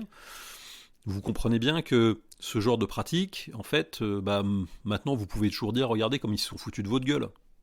Et on pourrait passer en revue des tas de trucs comme ça, la guerre du Vietnam, on pourrait passer en revue la totalité des opérations qui ont été nées dans le passé, c'est toujours exactement la même chose. Contre Saddam Hussein, contre la Syrie, contre n'importe quoi, c'est toujours le même bobard. La même chose exactement, c'est-à-dire les armes de destruction massive, les gaz chimiques, les bébés, Toujours. Et le but, évidemment, c'est qu'à chaque fois, ces scénarios répétés ont toujours pour but de créer en fait un état d'émotivité suffisant dans la population pour permettre, en quelque sorte, de valider une avancée sémantique et un élargissement de la fenêtre d'Overton, c'est-à-dire un déplacement globalement du discours sur la réalité globale et qui permet de faire accepter d'autres trucs. Hein, donc voilà comment fonctionne la propagande. La propagande ne s'adresse pas au cerveau rationnel des gens, elle vise en fait à les déplacer étape par étape vers à force de clés de bras en quelque sorte, de clés de bras psychologiques, hein, de contraintes en quelque sorte, vise à les déplacer étape par étape vers des positions comme quand on essaie de les faire entrer dans un entonnoir en quelque sorte. Hein, vous savez, les techniques de vente des vieux vendeurs, la pratique de l'entonnoir. Mais alors, vous êtes bien d'accord, c'est quand même mieux que machin, que, j'en sais pas, le mec veut vous vendre un aspirateur, c'est quand même mieux d'avoir un aspirateur que d'un balai. Oui, vous êtes bien d'accord. Bon, très bien. Vous êtes bien d'accord. Le balai, c'est quand même quelque chose qui ne permet pas de nettoyer la moquette. Vous êtes bien d'accord. Oui, vous êtes bien d'accord. Bon, très bien. Vous êtes bien d'accord. C'est quand même un aspirateur. Ça permet quand même beaucoup moins de travail et après on peut tout mettre à la poubelle. C'est quand même beaucoup plus pratique. Oui, vous êtes bien d'accord. Vous êtes bien d'accord qu'un aspirateur qui coûte 1 franc par jour, je prends un truc parce que c'était les techniques d'il y a longtemps, donc c'était plutôt les francs. C'était pas encore. C'était plus les sesterces ou les louis d'or, mais bon, bref. Mais vous comprenez que ces méthodes anciennes, archaïques et débiles de vente qui existaient au XXe siècle, qui visaient en fait à pousser à la vente, en quelque sorte en verrouillant par des techniques d'approbation jusqu'à la décision finale, les vieilles techniques du vendeur d'aspirateur, elles existent toujours. On utilise globalement toujours la même méthode. On est bien d'accord que on est quand même plutôt du côté des bébés que du côté des soldats. Oui, hein, vous êtes bien d'accord. C'est quand même pas bien de bombarder une maternité. Vous êtes bien d'accord. Oui, etc., etc., etc. Mais est-ce qu'il y a eu bombardement de maternité? Est-ce qu'il y a eu des morts? Est-ce qu'on a voulu faire sauter la centrale atomique? Est-ce que les Russes utilisent des armes au phosphore blanc contre les populations civiles ukrainiennes? Ça, c'est le bobard en ce moment. Hein, c'est aujourd'hui, ça. La Russie utilisant des armes au phosphore blanc contre la population ukrainienne. Voilà. Donc évidemment, tout ça, c'est odieux. C'est d'autant plus odieux que l'Ukraine fabrique des munitions au phosphore blanc et des bombes au phosphore blanc, et qu'elle en a livré notamment à l'Azerbaïdjan contre l'Arménie. Il y a quelques mois de ça. Hein, mais l'inversion accusatoire leur fait pas peur. Mais comme je vous l'ai expliqué, le principe de la propagande, c'est ça. Ça n'est pas d'emporter l'adhésion, mais de pousser à la réaction et d'emmener les gens jusqu'au bord de la falaise, en tout cas jusqu'au endroit où on a envie de les emmener. Voilà. Quand on a compris ça, on a compris pas mal de choses, et donc on peut se réconcilier en grande partie avec le cerveau humain, si on comprend en tout cas que ça fonctionne comme ça, et donc on comprend aussi un petit peu mieux du coup ce qu'il faut dire et ce qu'il faut faire. Alors, question suivante, c'est l'avant-dernière, c'est finalement, de ce point de vue-là, qu'est-ce que vous jugez le plus inquiétant dans la situation actuellement en Ukraine, c'est-à-dire dans le conflit qui oppose l'OTAN à la Russie en Ukraine? Et bien justement, en lien avec ce que je vous expliquais tout de suite, c'est l'avant-dernière question que je vais traiter aujourd'hui, le plus inquiétant pour moi, c'est ça. C'est-à-dire que c'est précisément le fait que les décisions qui sont prises par, pour faire simple, les élites occidentales,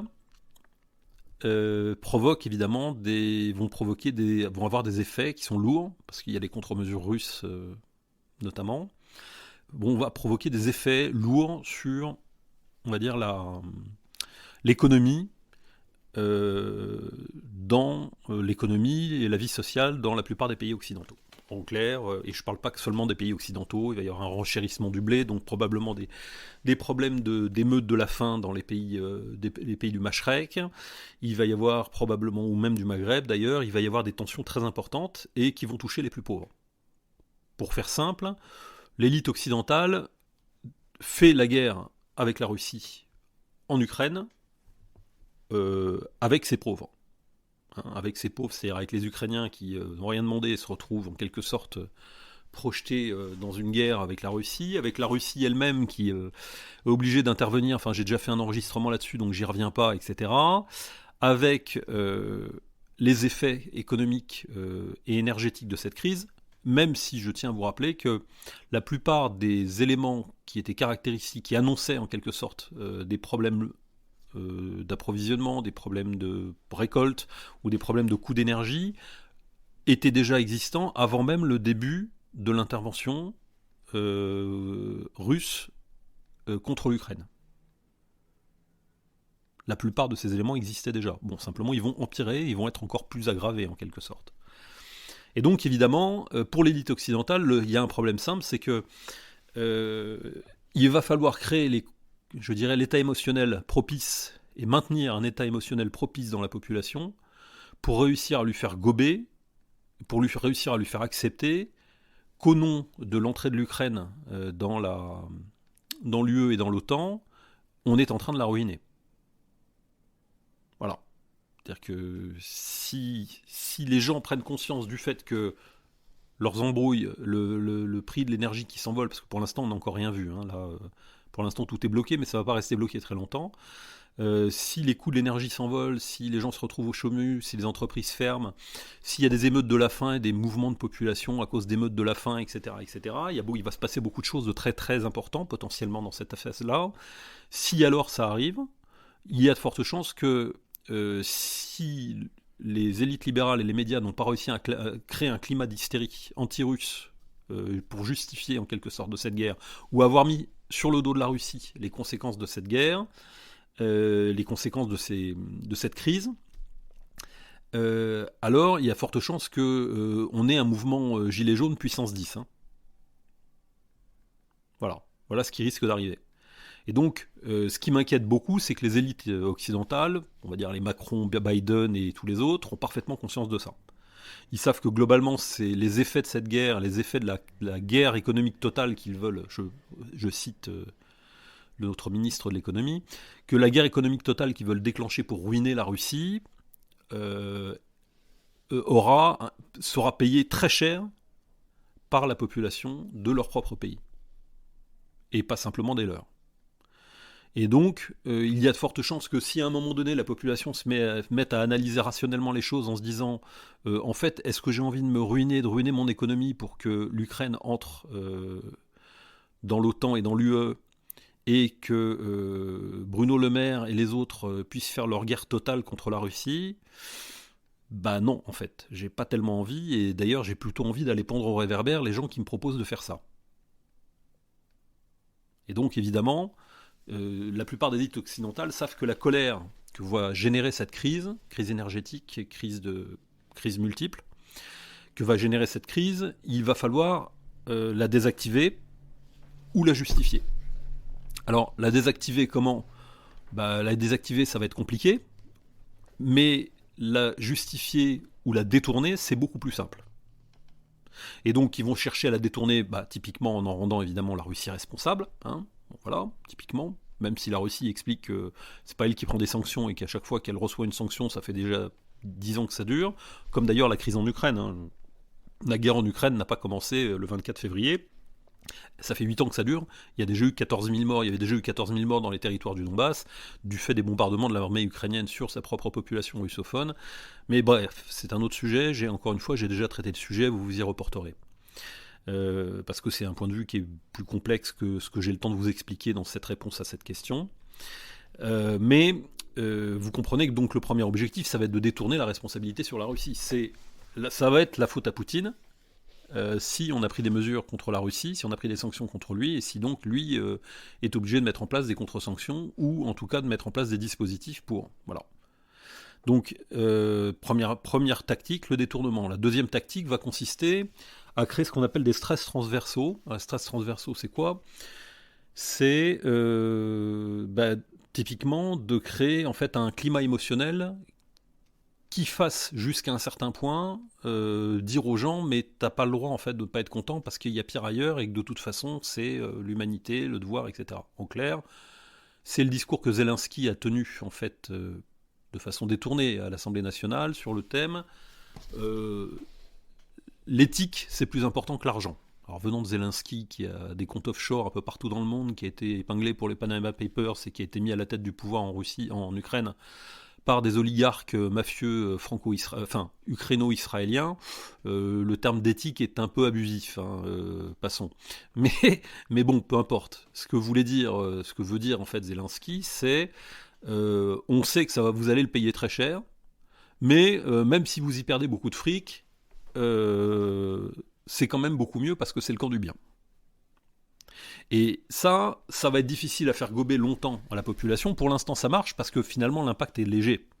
Globalement, les gens disent ah bah oui c'est vrai les pauvres Ukrainiens machin, les méchants Russes les pauvres Ukrainiens. Bon globalement on arrive à les envoyer là-dessus. Mais quand les gens vont se retrouver au chômage avec les prix du gaz et de l'électricité qui vont flamber dans tous les domaines et tous les impacts indirects et directs que ça va avoir sur l'économie, sur l'industrie, sur le chômage, etc., et que tout ça va filer, voire sur des mouvements de migration de masse, etc., là les gens vont commencer à se dire mais ça en valait vraiment la peine ? Non, ça vaut vraiment la peine de flinguer l'intégralité de notre économie pour quoi ? Concrètement ? Pour quelles raisons ? Et donc, pour empêcher que les gens se posent cette question-là, il va falloir en permanence les abreuver de nouvelles pour créer en quelque sorte un climat d'hystérie et de passion qui va en quelque sorte mettre à distance ces raisonnements-là en leur disant mais t'es très égoïste, tu penses que le prix de l'essence à la pompe, etc., alors qu'il y a des gens qui meurent, etc., etc. Et ça, c'est ce qui fonctionne actuellement aujourd'hui. Hein. C'est-à-dire, en gros, c'est éthique. Tu ne peux pas parler de tes petits problèmes, ou de ton chômage, ou de l'entreprise qui ferme, parce que quand même, il y a des gens qui risquent leur vie, qui meurent, il y a des bébés sous les bombes, il y a des maternités, patin couffin, enfin, vous avez ce que... Voilà. Voire demain, plus grave. Et donc, ce que je trouve inquiétant pour l'avenir, c'est ça. C'est-à-dire, je pense qu'on est affaire à des gens qui, je pense aux élites occidentales, à des gens qui sont parfaitement capables de provoquer le pire, directement ou indirectement, parce que ça ne restera pas, peut-être pas que de l'ordre du bobard. On peut parfois imaginer des trucs, je sais pas, un accident nucléaire, un truc bactériologique, enfin, voilà, je sais pas. Mais ce qui me paraît le plus dangereux, c'est ça. C'est-à-dire le fait que, pour justifier précisément le climat d'hystérie qui sert d'approbation ou de validation dans la population à leur politique guerrière contre la Russie, sur le thème c'est la faute des Russes, c'est eux les méchants, et puis d'ailleurs, certes on y perd, mais on n'a pas le choix, parce que c'est la démocratie et le camp du bien contre la dictature, les vilains nazis, euh, pour maintenir ce discours, ce niveau de discours et de tension dans la population, je ne sais pas jusqu'où ils iront. Et c'est ça qui m'inquiète le plus. Je pense que ces gens ont démontré quand même dans un passé assez récent qu'ils étaient capables d'engager, on pense à Madeleine Albright, qu'ils étaient capables d'engager la vie de centaines de milliers de personnes à partir du moment où ils considéraient que c'était justifié. Donc vous me demandez, c'est la cinquième question, vous me demandez ce qui m'inquiétait le plus, c'est ça. Je pense que c'est le plus inquiétant, précisément parce que je pense qu'on a affaire à des psychopathes qui vivent en bande organisée, et que ces gens-là sont parfaitement capables demain, directement ou indirectement, de provoquer les catastrophes ou les horreurs qui leur permettront de continuer à exercer la pression et de justifier, ça c'est la question précédente, d'éventuelles campagnes de mise au pas, d'emprisonnement des réseaux pro-russes. Donc ça permettra de faire taire ou de couper le sifflet à tous les gens qui ont un point de vue dissonant, typiquement moi par exemple, mais beaucoup d'autres, de fermer tous les canaux de communication. Ils ont déjà fermé RT, Sputnik, etc. Bon, ça peut se comprendre éventuellement, mais même si c'est douteux. Mais demain, typiquement, un petit truc permettra aussi demain d'aller beaucoup plus loin encore, dans la mise au pas. Et donc, ça commencera par là, mais ça peut aller plus loin après. Ça peut aller plus loin. Donc on peut imaginer par exemple l'instrumentalisation d'une fausse guerre informatique ou d'une fausse attaque cybernétique, par exemple. Une fausse attaque, une fausse attaque cyber. Il y a beaucoup de choses à imaginer, mais ça c'est ce qui m'inquiète clair. En gros, ce qui m'inquiète, c'est qu'est-ce que les gens qui nous gouvernent sont prêts à monter pour empêcher la population de se retourner contre eux parce qu'elle est en colère et qu'elle ne supporte pas les conséquences de la guerre absurde que l'oligarchie occidentale mène à la Russie et peut-être bientôt à la Chine au nom de ses intérêts et en invoquant des principes de liberté qu'elle ne respecte pas pour sa propre population. Voilà ce qui m'inquiète le plus. Voilà. Et donc, dernier point, c'est la dernière question qui m'a été posée, et j'en terminerai là, c'était déjà bien long. La dernière question, c'est ce que pourrait faire, en fait, dans le cadre du conflit qui se joue actuellement en Ukraine, qu'est-ce que pourrait faire la Russie pour transformer ce conflit militaire en victoire, une éventuelle victoire militaire en victoire politique. Alors d'abord, pour vous donner mon point de vue sur l'évolution de ce conflit, je me base pas simplement sur ma formation, voilà, mais je me base sur les échanges que j'ai eus avec des gens de bon niveau, et c'est pas les gens que vous trouverez sur les plateaux de télévision. Mais globalement, l'évaluation que j'ai de la situation qui résulte en fait de ça, c'est que en gros la Russie avance sur le terrain de façon prudente, avec globalement face à elle une armée qu'elle a assez largement disloquée, mais avec une contrainte qui est précisément d'éviter les pertes civiles. C'est-à-dire que sur d'autres terrains d'opération, l'utilisation massive de l'aviation, par exemple, aurait pu régler les problèmes assez facilement si précisément la Russie n'avait pas pour objectif principal de réussir en fait à faire craquer le pouvoir ukrainien tout en épargnant le plus possible les vies des civils. Et jusqu'à maintenant, même s'il y a probablement eu des victimes civiles, je crois que ça a effectivement été le souci majeur des Russes. Hein, tout simplement pour une raison simple, c'est que pour eux, cette intervention en Ukraine est une torture en quelque sorte. Hein. Il y a beaucoup de Russes qui ont des Ukrainiens dans leur famille, il y a beaucoup d'Ukrainiens en Russie, de Russes en Ukraine. Bref, ce sont des peuples frères depuis longtemps. Et donc le fait d'intervenir, c'est un truc vraiment difficile, je crois, pour les Russes, que de se trouver obligés d'intervenir militairement en Ukraine. Même si ils ont l'intuition de savoir pourquoi en fait ils le font, pourquoi en tout cas Vladimir Poutine a choisi de le faire, je pense que c'est quelque chose qui n'est pas simple pour eux. Bref, en tout cas, j'aurais tendance à plutôt croire qu'effectivement les Russes ne cherchent pas en fait à abîmer la population. D'ailleurs, s'ils voulaient le faire, c'est simple, ils engageraient leurs effectifs, typiquement leurs effectifs d'aviation, leur armée de l'air, ils ne l'ont pas fait jusqu'à maintenant, ou l'ont fait pour des frappes de dépôts d'armes et de choses, etc. Mais donc voilà, donc il n'y a pas de tapis de bombe là-bas, c'est pas les méthodes américaines qui consistent à balancer du napalm sur les villages au Vietnam, ou de faire des tapis de bombes ici ou là, comme ils l'ont fait à maintes reprises ces dernières décennies. Les Russes avancent essentiellement avec l'infanterie, en avançant sur les territoires, en prenant le contrôle, en créant des nasses, et en essayant d'isoler à chaque fois, de dégager les populations pour se concentrer sur les nœuds de résistance ou de forces qui leur résistent sur le terrain. Donc, effectivement, cette façon de faire n'est pas la façon idéale pour gagner du terrain le plus vite possible. Bon, simplement, faut relativiser ça, parce que si vous regardez sur une carte la progression en fait des troupes russes sur le territoire ukrainien, elle est quand même très rapide avec cette contrainte qu'ils ont, hein, qui est une contrainte de faire attention aux civils, de ne pas d'utiliser de tapis de bombe et d'y aller, je dirais, pas pâté de maison par pâté de maison, mais zone par zone. Et donc, il est probable, c'est en tout cas mon avis, il est probable quand même qu'ils réussissent à prendre l'ascendant militaire sur le terrain. Il n'y a pas de raison que ça se passe autrement, même si la France, et à mon avis, et la plupart des autres pays occidentaux, continuent à envoyer des armes, missiles anti-chars, ATM, etc., des missiles solaires, etc., à destination des troupes ukrainiennes contre les Russes. Armes que vous retrouverez très bientôt ailleurs.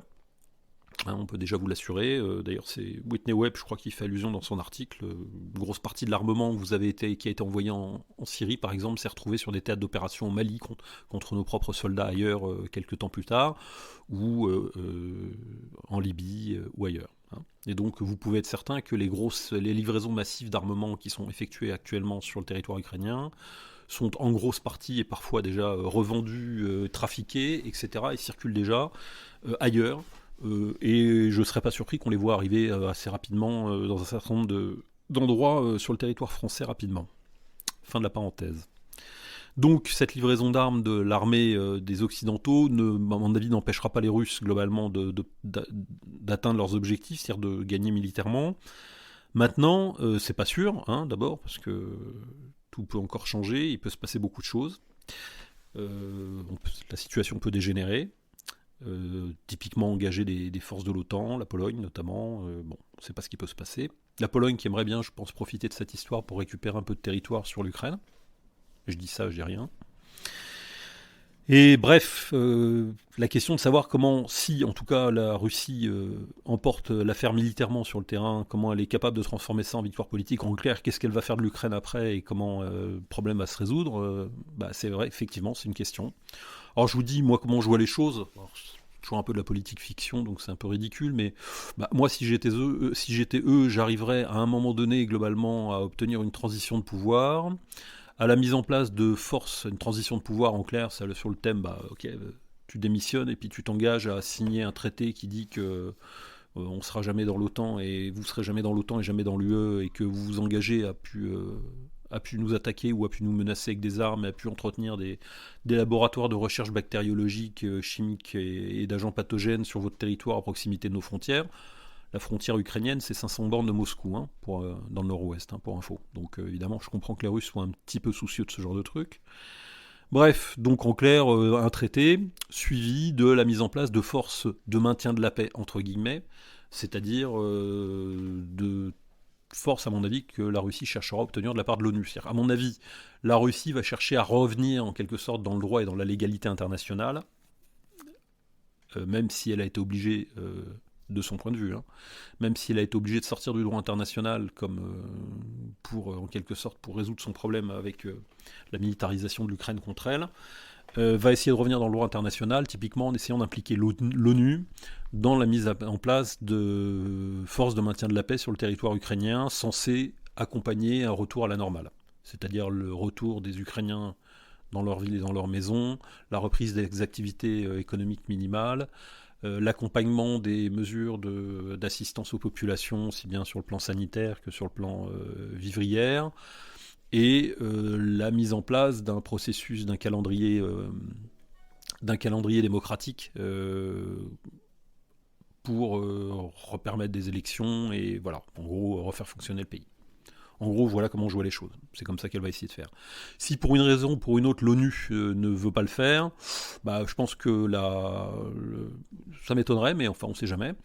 Je pense que la Russie utilisera les BRICS et globalement mettra en place, avec le Brésil, l'Afrique du Sud, la Chine, l'Inde et d'autres, mettra en place en fait une force de maintien de la paix sur le territoire, retirera ses troupes directement pour plus être considérée comme une puissance occupante du territoire ukrainien, retirera ses troupes, favorisera la mise en place de forces de maintien de la paix qui poursuivront globalement les objectifs que je vous ai donnés il y a 2 minutes, à peu près dans cet ordre-là. Voilà, en gros c'est ce que je ferais si j'étais eux.